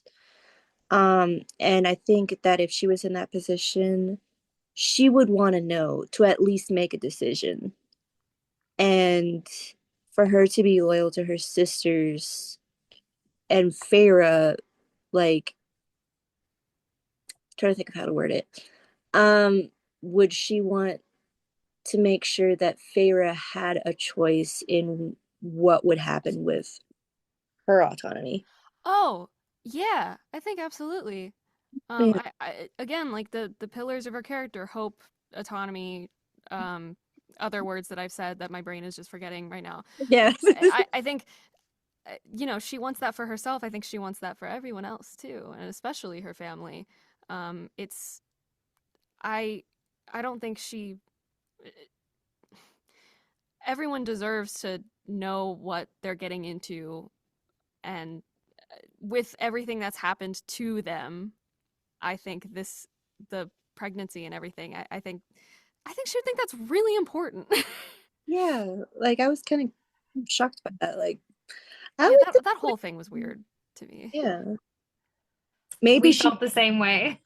maybe she saw what the bone carvers saw, and maybe there were other visions that kind of complicated things. There's so many maybes for that. Yeah, it's hard to tell. Kind of upset that like Elain wasn't more involved in ACOTAR. Like like you said, like Elaine could have told Feyre that they were lying to her, or Elaine could have told Nesta, like, maybe what Cassian's doing isn't the greatest thing. But I found it weird because, like you said, like autonomy and all of that is like a big part of her character. I just found it really weird that she went along with them to like take Nesta's apartment and like pack up her things and like agreed to let her be trapped in the sky house. And like, I was like, I don't know why she's doing this when like this is such a core part of her character that I feel like she wouldn't do. Yeah, I feel like there's got to be so much going on behind Yeah. the scenes of Elaine's head that we don't know. Like, she's very obviously still heavily coping with everything that they've gone through. Yeah. And I think that her brain is probably screaming where she's constantly quiet. And so it's kind of a pick your battles of, you know, I'm dealing with all of this internal struggle. I can't also be struggling like with my family, so I just need to make a decision and go do something with them, kind of go through the motions so I don't break on the inside. Yeah. And she was like, I think I'm always dreaming. And I was like, Yeah. "Mm." Yeah. I think it could be possible that like she was having visions of like, oh, maybe I should tell Farah, and then it's like, oh wait, Nessa's gonna tell her. Mm, Yeah, that's totally possible too. I mean, that would make more sense yeah. because I don't believe that she would just go along with it. She loves Farah to bits. She loves Nesta to bits. I don't think she would like you said, like we don't know that much about Elaine, but like from what we do know about her, she has visions. Um, she feels like she's dreaming, so reality and dream is kind of a foggy place. And also like, you know, she knows who she is despite all of the trauma and bullcrap going on. So like there has to be something more going on that we just don't know. Yeah, she very well could have had a premonition about it, and maybe she did and didn't want to accidentally mess anything up because she thought that like Feyre was going to get the information that she needed. If she's constantly in this half dream state, then I feel like that would be a reason to need to trust herself even more because she doesn't know what is being thrust upon her versus what other people are telling her, if those other people are even real. Like, she needs to be grounded somewhere, and that place is literally only herself right now. Yeah. Um, just like really quickly, I loved the scene where I forget whether it was Akathas or Akasif, where she's like, "Oh, I need something to drink," and like she grabbed the bottle from like the liquor cabinet. And I'm like, Elaine, She's a normal person like the rest of them. Hey, Like, she she's is. I think, she's allowed to drink. yeah, I think she does. I won't say she's complicit in it, but I think she does go along with yeah, continuing the facade that has been put upon her of her being this like little fragile little fairy type thing. And I think that moment was definitely an example of just like letting that go. Same with the laughing at Nesta, cursing at her. Because I think even though she might not necessarily want to be viewed as that kind of person, having that view gives you power because you're underestimated the entire time. yeah. I was gonna say, why do you think she's not? Because if it were me, right, I would be a little bit more loud about this is not who I am, stop. But she does. She really kind of does like, okay, I'm gonna go with the flow and I'm gonna be this person they think I am. But I don't understand why. I think she plays chess. I think she does too. I relate a lot to Elaine in that aspect. Especially in like high school, like I was kind of that person that everyone was like, "Oh, you're the little delicate, like, oh, so cute, so wholesome here." And I wouldn't say that I like used that to my advantage or anything, but it became useful in some aspects. Like, what's a weird example?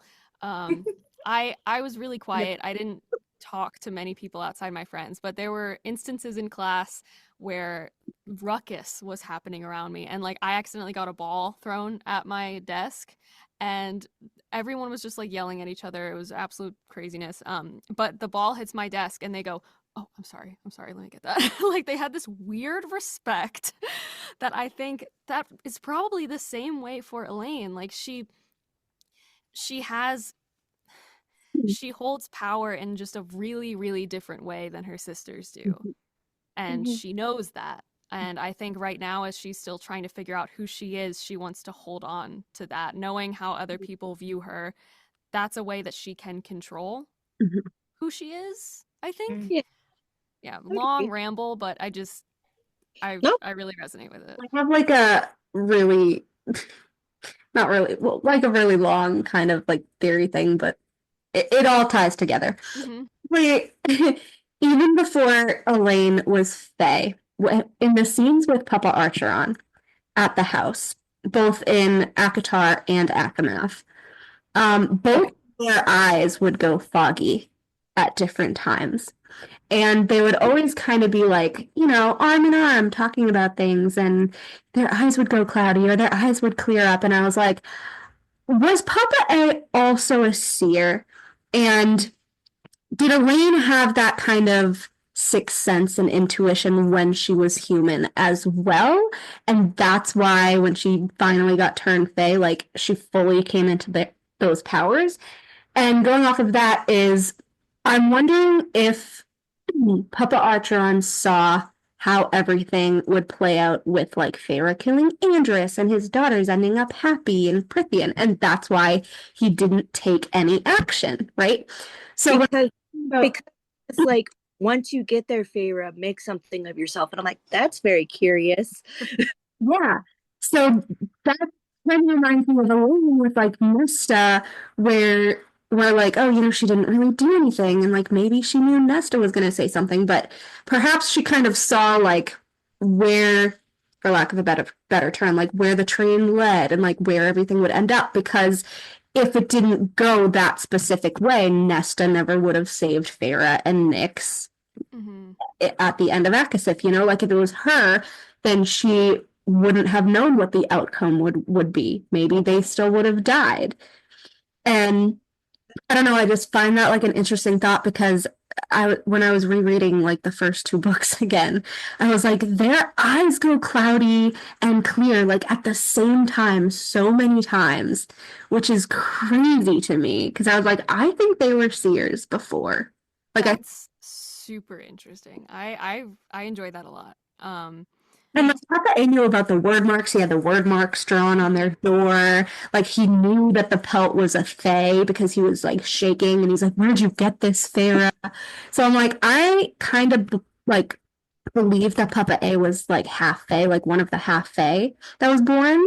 And you know, he presented as mortal, so he's like, okay, I'm just mortal. I think this is kind of why he had such a kinship with Vasa, which is brought up in Akawar, because he would kind of be permission to go over the wall to trade and stuff. But I just found that super interesting that it was like him and Elain, him and Elain, him and Elain. Oh, Elain's his favorite daughter. And, you know, even going back to Elain gifting Feyre the paints, like, did she see something? Did she have this sixth sense where she drew the dressers? The dressers ended up, you know, kind of foreshadowing who they were going to be with. And I was like, this is just so interesting to me. I think that's definitely like it would make a lot of sense to have that facet of her character like be like what's the word I'm looking for? Like have it be turned into some kind of power, like even more by the cauldron, like something that she already had, and it would explain the deeper kinship between her and her father. I think it could go either way. Like that's a really fun theory, but I mean, I don't know. I think it's fun to think of both sides. It's fun to think of like Elain just being this completely normal, very emotionally intelligent person that has these things thrust upon her, but it's also cool to think of what she might have been shouldering before the story even happened. Yeah, because we really don't know at all. And this even goes back to the fact that we're like, oh, we don't want Elain and Rhys to be besties. So I was like, Did Elaine or could Elaine, if we're thinking about like the scope of her powers, and I'm just thinking of like, fantasy TV shows and stuff that I've seen years where like their powers kind of grow. So like at first they'll kind of see future events and then they'll see past events. So I'm wondering if, due to Reese being more unhinged, if Elaine is going to see something about like, I don't know, what he did to Farah under the mountain and maybe confront him about that because it wasn't okay. Or maybe, I don't know, like something with Lucian and Papa A. And I would love to think that maybe she's kind of seen flashbacks of Lucian with Jasminda, maybe? And maybe that's why she's staying away, because no one really told her about Jasminda, so maybe she doesn't know she's dead. And she thinks Lucian loves someone else. Like, Or maybe she knows that it hurts him. Or- And the comparison of like her to Jasminda, Yeah. maybe. or if they are Karenna, this is kind of another little theory thing that I had, but if they are Karenna, I was wondering if like maybe when she says, "Oh, maybe I'm dreaming" or whatever, like perhaps she could like enter his dreams or their dreams are connected and she can see things that way. I don't know, like maybe she saw something happen to Lucian in the future and maybe like kind of according to Faizan, obviously. Elaine was in the cauldron scene, so she kind of saw, what happened to Farah when they thought the cauldron was breaking their bond, right? So maybe she doesn't want to get close to Lucian because she saw something and then she doesn't want that pain on him. I don't know. Do you think maybe she saw something potentially happening to Lucian, like if she was in the vision and then she's like, if I'm not with him, it won't happen? Yeah, I mean, I think that would make a lot of sense. I feel like it would make sense to me for her to have seen something about Lucian and like that to add to the caution that she presents around him.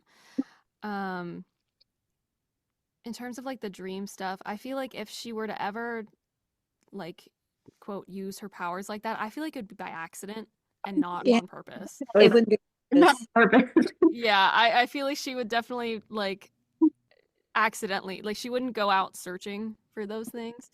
Like if Lucian's down the hall and then she's like so Yeah. into her. Yeah, I think yeah, I think she probably does know something about Jasminda. I think that she probably has seen something about Lucian in the future. She's probably seen something about all of them in the future. Yeah. And I don't know, maybe she's seen other things that haven't happened. Maybe her like visions can like change depending on like different courses. Because I mean, we know that she sees a lot and it's confusing most of the times. So I don't know. I feel like whenever I would read her dialogue and she just felt so detached from the conversation, in my mind, it's just she's so overwhelmed with information at all times. Yeah. Yeah. I feel like she's probably seen like a billion different futures happen to all of them in very sporadic, splintered ways. Yeah. And period of time too. Mm-hmm. And it's funny because she, like, when she feels detached or whatever, if Lucian's there, she's always just staring at him. And I'm like, what's the correlation? Like, I know that, like, Lucian's proximity is what kind of drives her into visions, like, technically, because she only has them when he's in proximity. But, like, even in ACOTAR, when they're talking about him going off to, find Papa A and Vasa and all that, and it's like, her eyes kind of went cloudy or whatever, and she was staring at Lucian, and I'm like, why is she always staring at him when this happens? Maybe her safe place? I don't know. Oh, I was gonna say, do you think at the point we're currently at in the books, does she have any positive feelings towards Lucian? Do you think at all? Like, do you think secretly so. she's like, really? I don't think she hates him. I think she is just practicing extreme caution. She doesn't want to get hurt again. Yeah, I think she doesn't want to get hurt again. I don't think she wants anyone else to get hurt. I think she's tired of people telling her what to do, and how to live and who to love. I think that she's just going very, very, very, very slowly, trying to gauge this person for herself. But I don't think she Yeah. I don't think she hates it. More I of don't like think rebellion. I don't think she hates many people. I could see her. I really want to see in the future books. I really want her to have a positive mother-daughter relationship with Mama Archeron, because her situation with her own mother was kind of Lady Autumn. Yeah, Lady Autumn, and just have like a really good, heartfelt. I want them to have a good, mother-daughter-in-law friendship, because like it would hurt so bad if like Mom Archeron is like, meow, meow, meow. And it's like, no, she already had like a difficult relationship with her own mother. I really want to have like a positive, kind of like when we saw Nesta and Ember hugging. Oh my god, like I want that with like Mama Archeron and Elaine so bad. I feel like it would be so sweet for Elaine to have like a caring, feminine mother figure. Just, I don't know, she's like, listen, I love how badass all of them are, but I think that she also deserves to be with someone that can match her energy and, maybe be a sort of validation that like you can continue to be this way and grow up and be successful, and like you're gonna be okay. You don't have to change yourself in order to like live a good life. Yeah, like just good motherly support like she needed, not just like Lady literally like the ultimate mother. you exist to be a doll and marry for love. Yeah. Yep, she's breaking up. Yes. But yeah, Lady A is like such a feminine figure, and I don't know. I just find it hilarious that they're like, oh, kids are so rare, and she's like, 7 sons. She's like, let me change that. Do you think Elaine would ever, do you think her story could ever like lead to kids maybe? I mean, I hope so. I feel like she would be such a good mom. Hashtag days. I feel like she would be such a good mom. I think she deserves some time away from that. She deserves time to care for herself rather than her garden or her entire family. But I do think that would be really, really sweet if she had like a kid or two. In a way, she's like I know everyone says Fair is the curse breaker, and that's one of her nicknames, but Elaine is kind of the curse breaker. She breaks generational curses. Willpower, man. She's got it.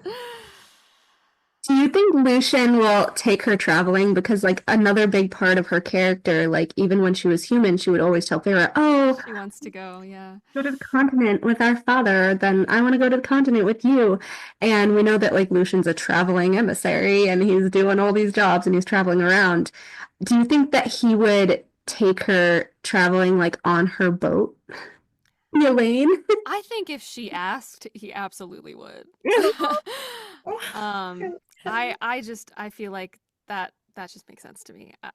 It would be so good for her to be able to explore places that her sisters haven't even been, and like see them for herself for the first time, and like just get these own memories, not hear anything secondhand. Like that would be such a healing thing for her, I think. Yeah.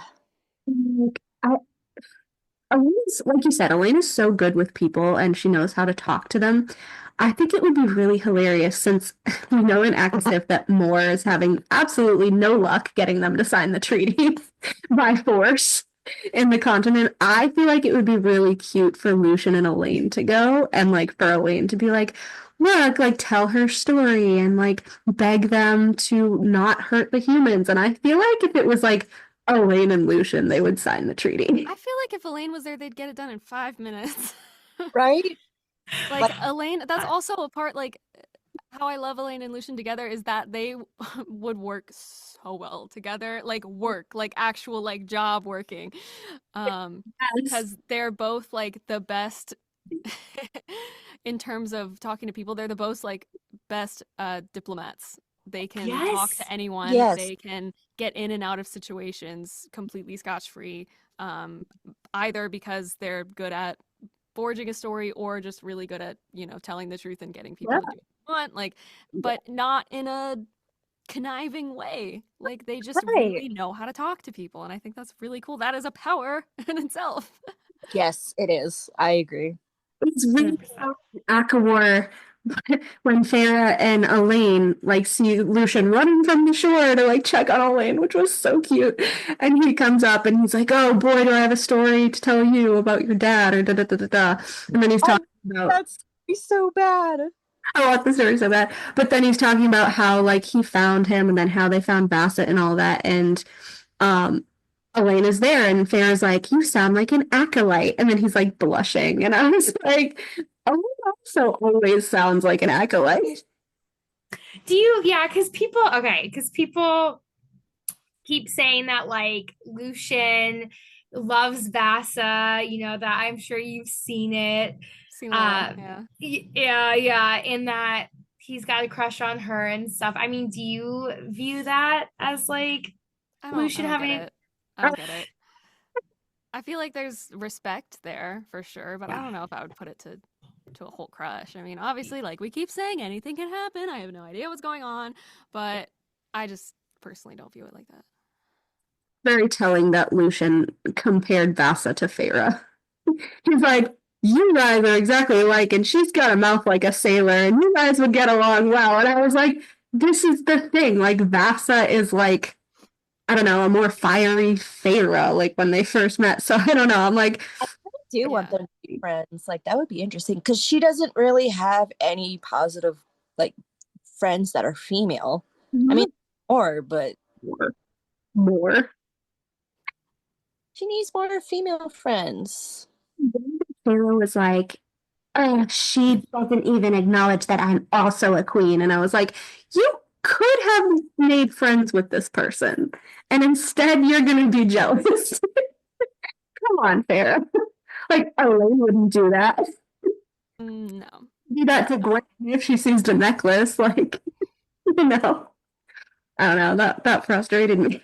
But yeah, I do feel like Elaine's going to be friends with Vasa and, that whole little circle that we talked about. I think that would be nice. But yeah, I don't think Lucian's not interested in Vasa. Like he says a million times, "I'm a mated male now." Like, I'm a male now. And even Farah's like, "Oh, he hasn't even looked at females since like he realized Elaine was his mate." So I'm like, the fact that people are like, "Oh, he wants Vasa," it's like, it's very canon that he doesn't.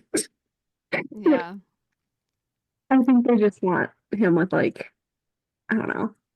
They just compare the fire powers, and I'm like, everyone thinks Elaine is boring. It's just that's it. They're like, who wouldn't be with someone more interesting? Like, she is interesting. Give her a second. Like, let her take a breath first. Let her get on her feet, and then you don't have to be loud to be powerful. Vasa would have a ton of stories about their father because she was besties with him.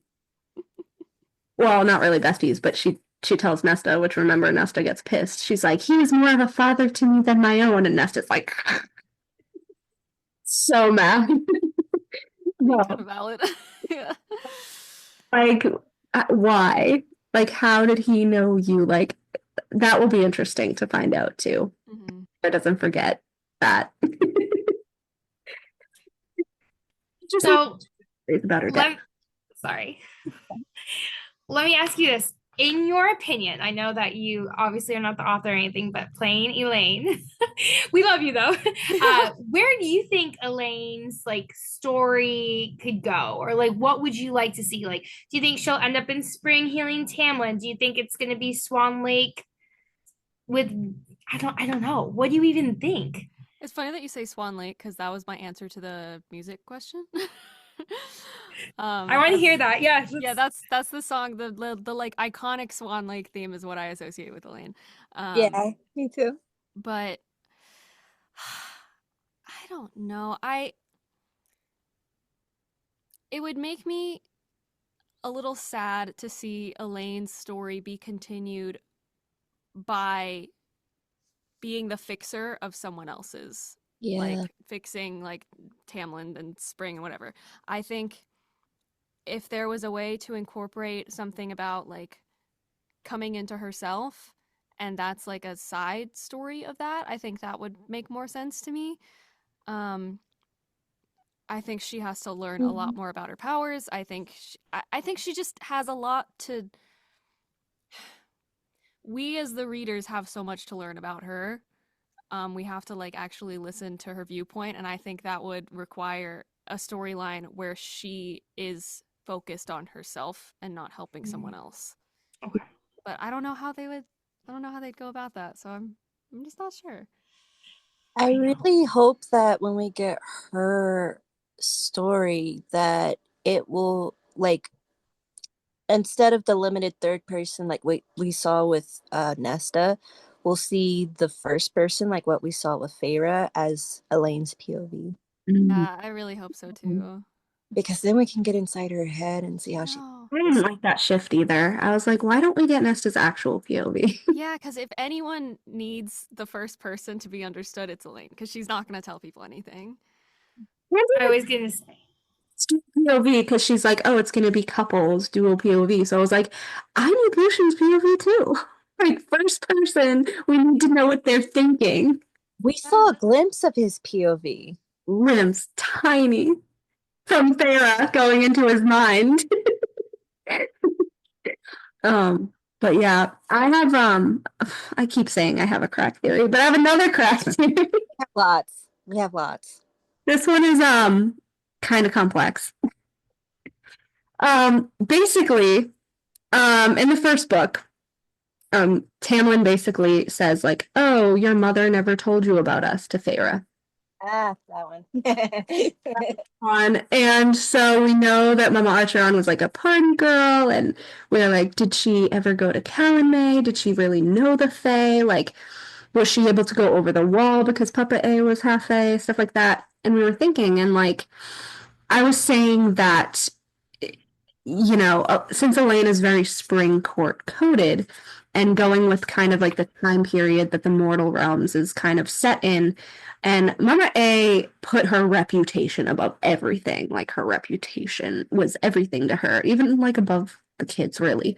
So my theory was like, if she, you know, had Nesta and then was pregnant and maybe had like a miscarriage or a stillborn or something, and Papa A was away on business as he is as a, you know, merchant, I was wondering if Elain was a spring court changeling, because Lucian interrupts Tamlin when Feyre is like, oh, is this all you do? Like, dine and dance under the moon? And Lucian's like, yeah, and we take, you know, human babes from their cribs and replace them with changelings, which was a really weird line to me.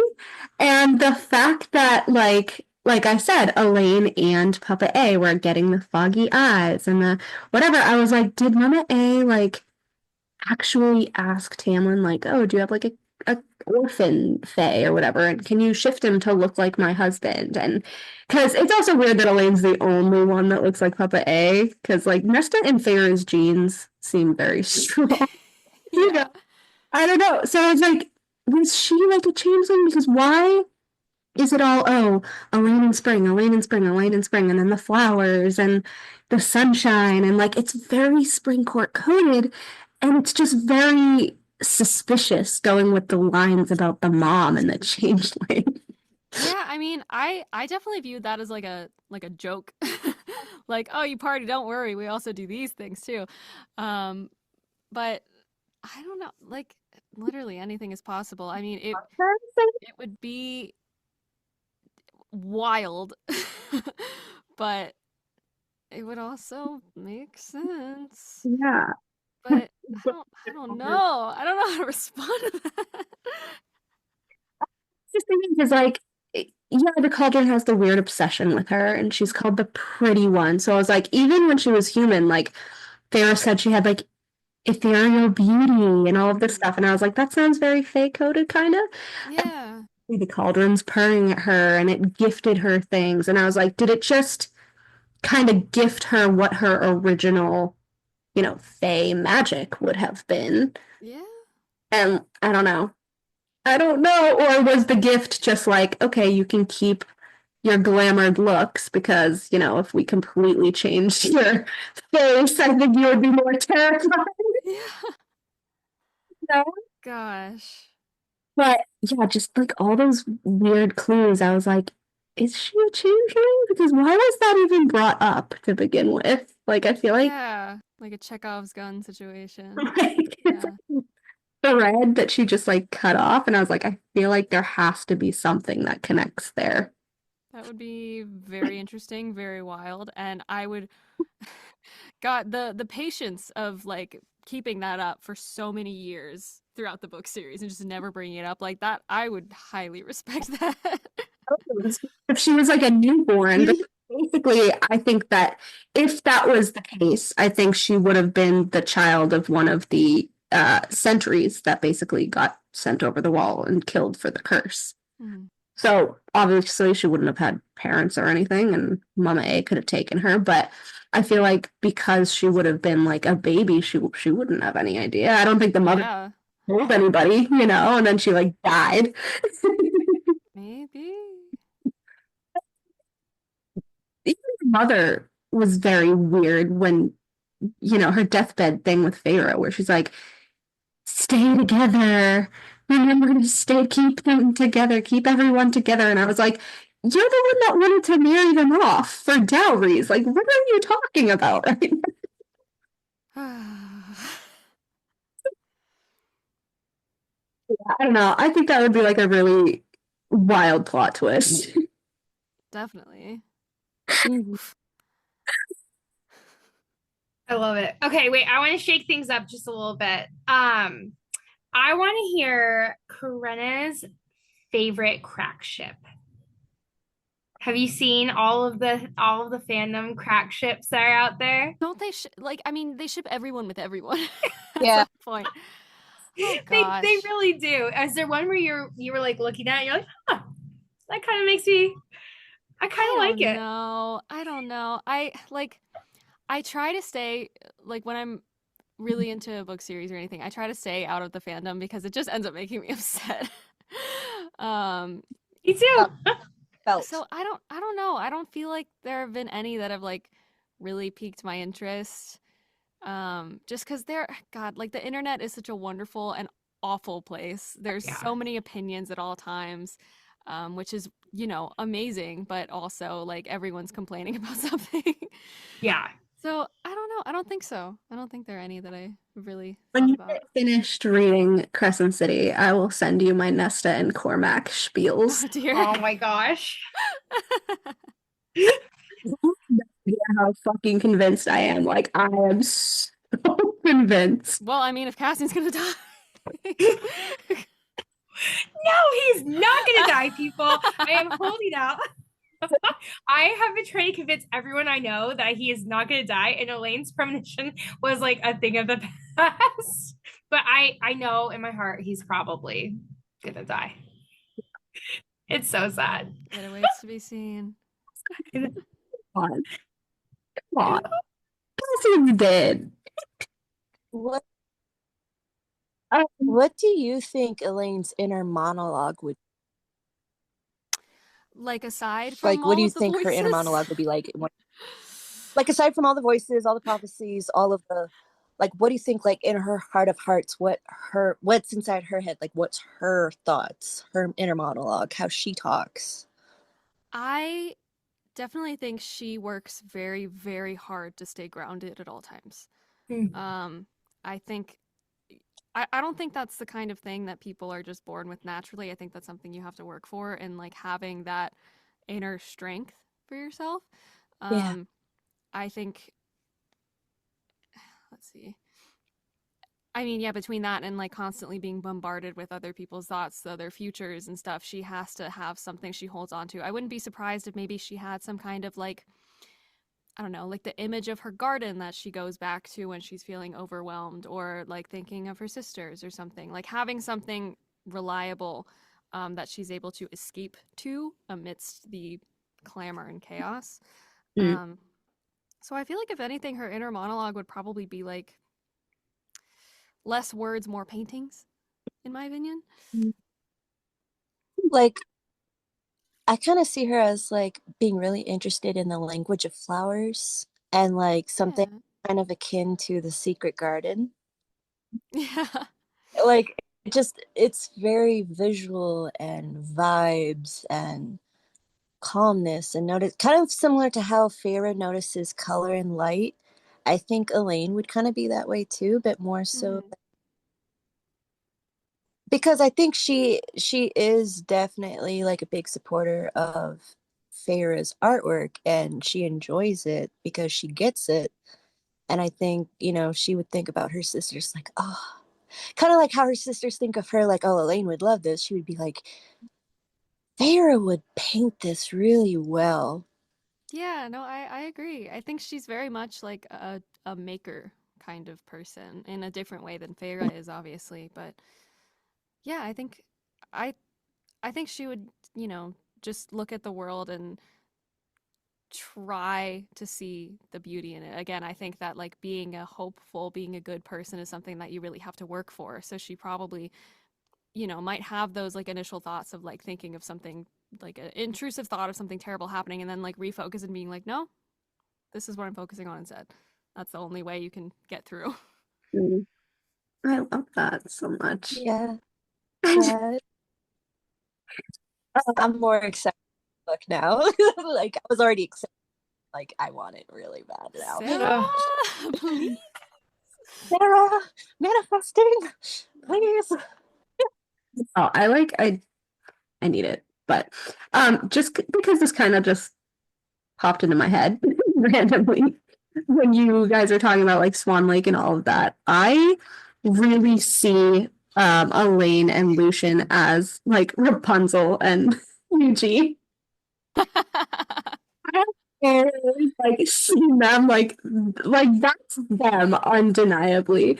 And like the whole like traveling thing with her boat, like the the lantern thing.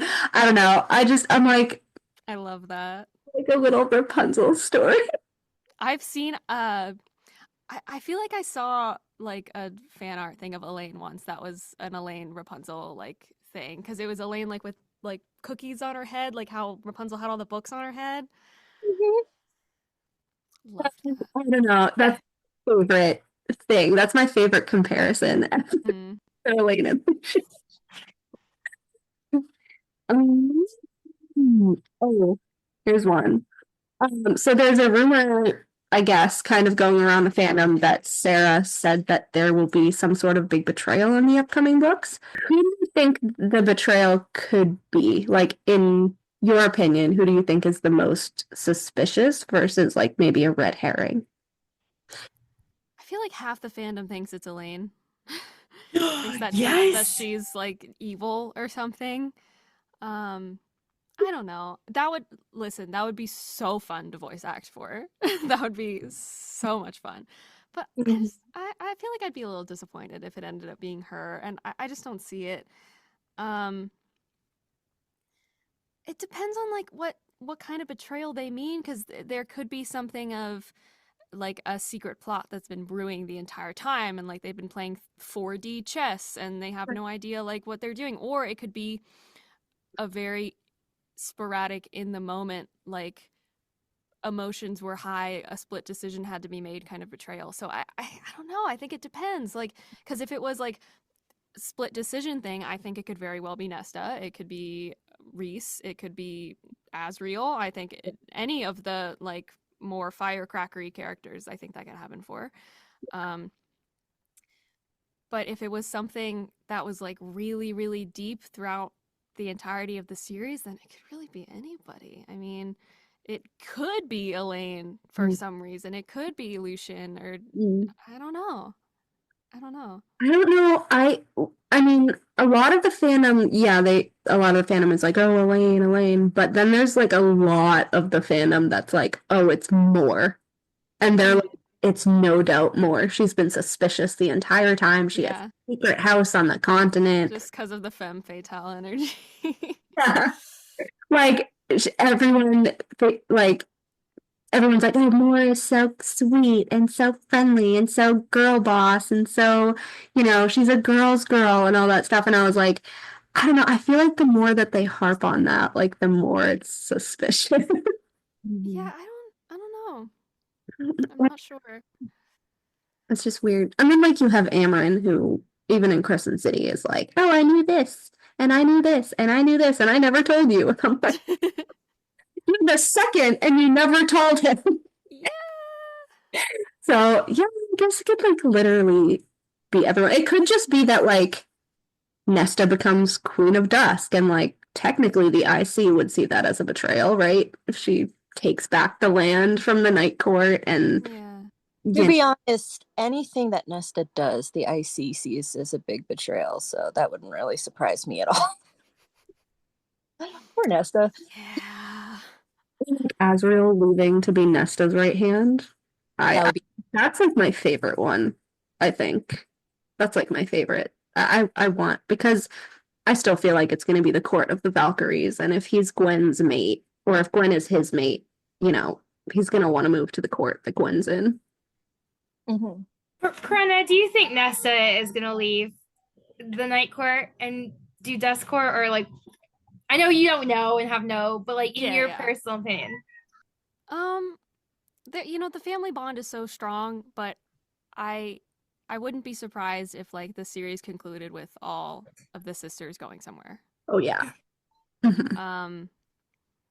I ultimately I don't think if she left it would be because of hard feelings or anything. And it would make sense to me for her to go somewhere where they can visit and communicate. It's not like a complete like different world shift type of thing, but like twin courts anyway. Like, and then Day is like right there. yeah, like I don't know. It feels right to me for all of them to have their own space. Mhm. Yeah. Oh, okay, you wrote an interesting one about Helion. Oh. Speaking of Moore and her femme fatale.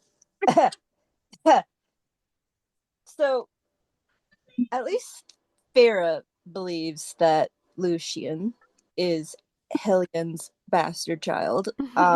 And we know that Moore had liberties with Helion. If Elaine was to find out about that, like, what do you think her reaction would be? Like, you slept with my mate's father. Like, I think that would be so weird and uncomfortable, as it should be. yes. I don't think it would change anything with like Lucian. I mean, that none of that is doing. I think it would be super weird. It would be super weird, yeah. Yeah, I think it would be a temporary disturbance rather than blowing up into anything, but God, that would be such an awkward conversation. That's really good. Like, maybe last question for you. Okay. What color do you think Elaine's book is going to be, and what symbol do you think will be on it? Oh my gosh, I think about this way too often. I mean, like you want it to be pink, but I feel like pink is closer. It's like close to red and orange. Like I feel like it's not different enough to be like put all of them next to each other. Yeah. So I wonder if it would be like a light springy green or like a lavender or something. Just thinking about what they would look like on the shelves. Yeah. And then I mean I feel like it would be spoilers for the book, but if it wasn't something flower related, which would be my first guess, if it was something like the fox mask or something like related to either Lucian or Azriel, depending on how it goes, I think that would make a lot of sense for it. I really like that answer. Because, yeah, definitely like not pink, because ACOTAR was already pink. Yeah. And like a baby pink. Yeah, I was thinking Pastel. like a bubblegummy pink, but yeah, it still feels a little too similar, especially with the orange and the red too. And the thing that confuses me is that, I mean, I know like Elain was an ACOFAS, but ACOFAS has a flower as its symbol on the cover. I was like, I guess when I think of Elain's book, I think of like a yellow gold for like sunshine. Mm-hmm. I don't know if I've ever thought of the symbol though. Maybe, I don't know, maybe like a boat for like Maybe. boat for like travel, or like I've never actually like thought of the symbol, but Or yeah. maybe if your guys' theory about the ring is there, maybe it could be the ring. That would be cool. That would be cool. Twin rings, that would be cool. I know we talked about Elain kind of bonding with Lady Autumn as like a feminine type figure. Mm. But do you think that Elain and Eris could be like a really fun sibling duo? Because I feel like he's like, I've never had a sister. I think that would be so fun. I don't know how likely it would be, but I would want it to happen. And I'm like, I just think that would be the cutest thing. Like Elaine's never had a brother, Eris Mhm. never had a sister. I think the idea of like if, you know, dream book sequence of like her and Lucian going and adventuring and maybe like Eris is there, like having that group of people and Elain being the one to like put the boys in their place. I want to see that so bad. Oh, that would be my favorite book ever. I would love that. Yeah. She would just, I just know she would be so sweet and she would like say something that would make them calm down, but then a couple minutes later they'd think about what she said and be like, wait a minute. Like, she would just make, I don't know, it would, God, I would want to see that. I would want to see that so I feel bad. like she could be the one to be like, look, if I can make up with my sisters, you two need to make up as brothers. Yeah. And talk about it. Get a get along shirt. Put 'em in it. Yeah. I love there was fan art of that the other day, and I was like, Really? oh, this is so yes. I'll have to find it and send it to you because it was so cute. Mhm. Yeah, I don't know. I really want that in their book so bad. Yeah, I just want to see more of Elain. She deserves it. I Oh love my gosh. it. We cannot wait to see it, and I want to hear it, and I can't wait to like listen to you know, Hopefully, do yeah. an entire Elain book. Like I'm stoked. Um, Yeah, keep holding out hope. Every time Sarah posts something on Instagram, I'm like, is it today? Please. same. I'm like, Sarah, it's been a year since you've published HoFast and you haven't put anything I'm on like, it, you don't need to make more editions of the books that already exist. right? Ugh. They're already pretty. Yeah, we're like the Night Court edition fake out, the HoFast paperback fake out. We're like, all right, 2 strikes, 1. Come on, Sarah. Yeah. Well, thank you so much. This has been, I think, one of my favorite interviews. Really? Yeah, because it's like I feel validated. I feel like I know Elain so well. Yeah. I love Elain. I am an Elain stan, and that just makes me so happy. Glad to hear it. I love my girly. Yeah, we are, and thank you so much for like coming on our podcast and talking with us. And like Echo was saying, we're all really big fans, and you do such a great job voicing her and just Thank you. the embodiment of her. It's like perfect. Yeah, 100%. Yes. Willing, because we asked Henry the same question. We were like, when you're done with Crescent City and you know all the info, would you guys come back to just ramble about theory? Oh no. It's like 5 hours of talking about the books. We literally adore Crescent City, and there's just so much in like CC3 too. I had no idea people didn't like it as much. That's wild. Ooh. I can agree it's super different, but I think that's Yeah. fun. Oh, it's amazing, honestly. Honestly, I think that it's like her most mature series too, Absolutely. Yeah. because you can see how her writing's improved over the years, and I think that's a big thing. I loved that. Yeah. I like the first book. The second book, I didn't like how it started out because it felt like a big info dump. but once it got to Bryce and Hunt, and then it was going into it, then it was like, okay, I feel good. I can breathe now. I don't have to be like, who the heck is this Sophie person? Why should I care? I remember that, yeah. Yeah. But a Sophie hater. Only at first, because I wasn't a hater. I was just like, who is this person? Why should I care? Yeah. Yeah, there's 5 bonus chapters for CC3. 5. Yeah. One of them's our favorite one. It's the one where Reese is totally unhinged and They couldn't put Elain in one of them? You would think, right? Like, at least say, oh, she's working outside, or having like a nice Ridiculous. solo date on her own.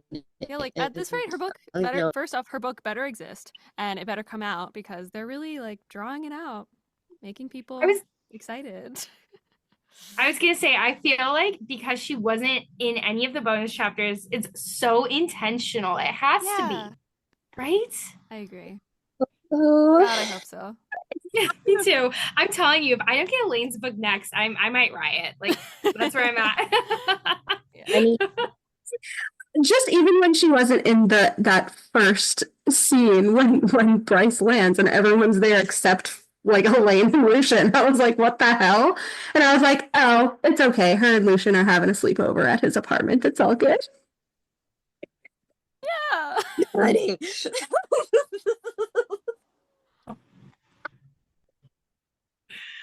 Oh my gosh.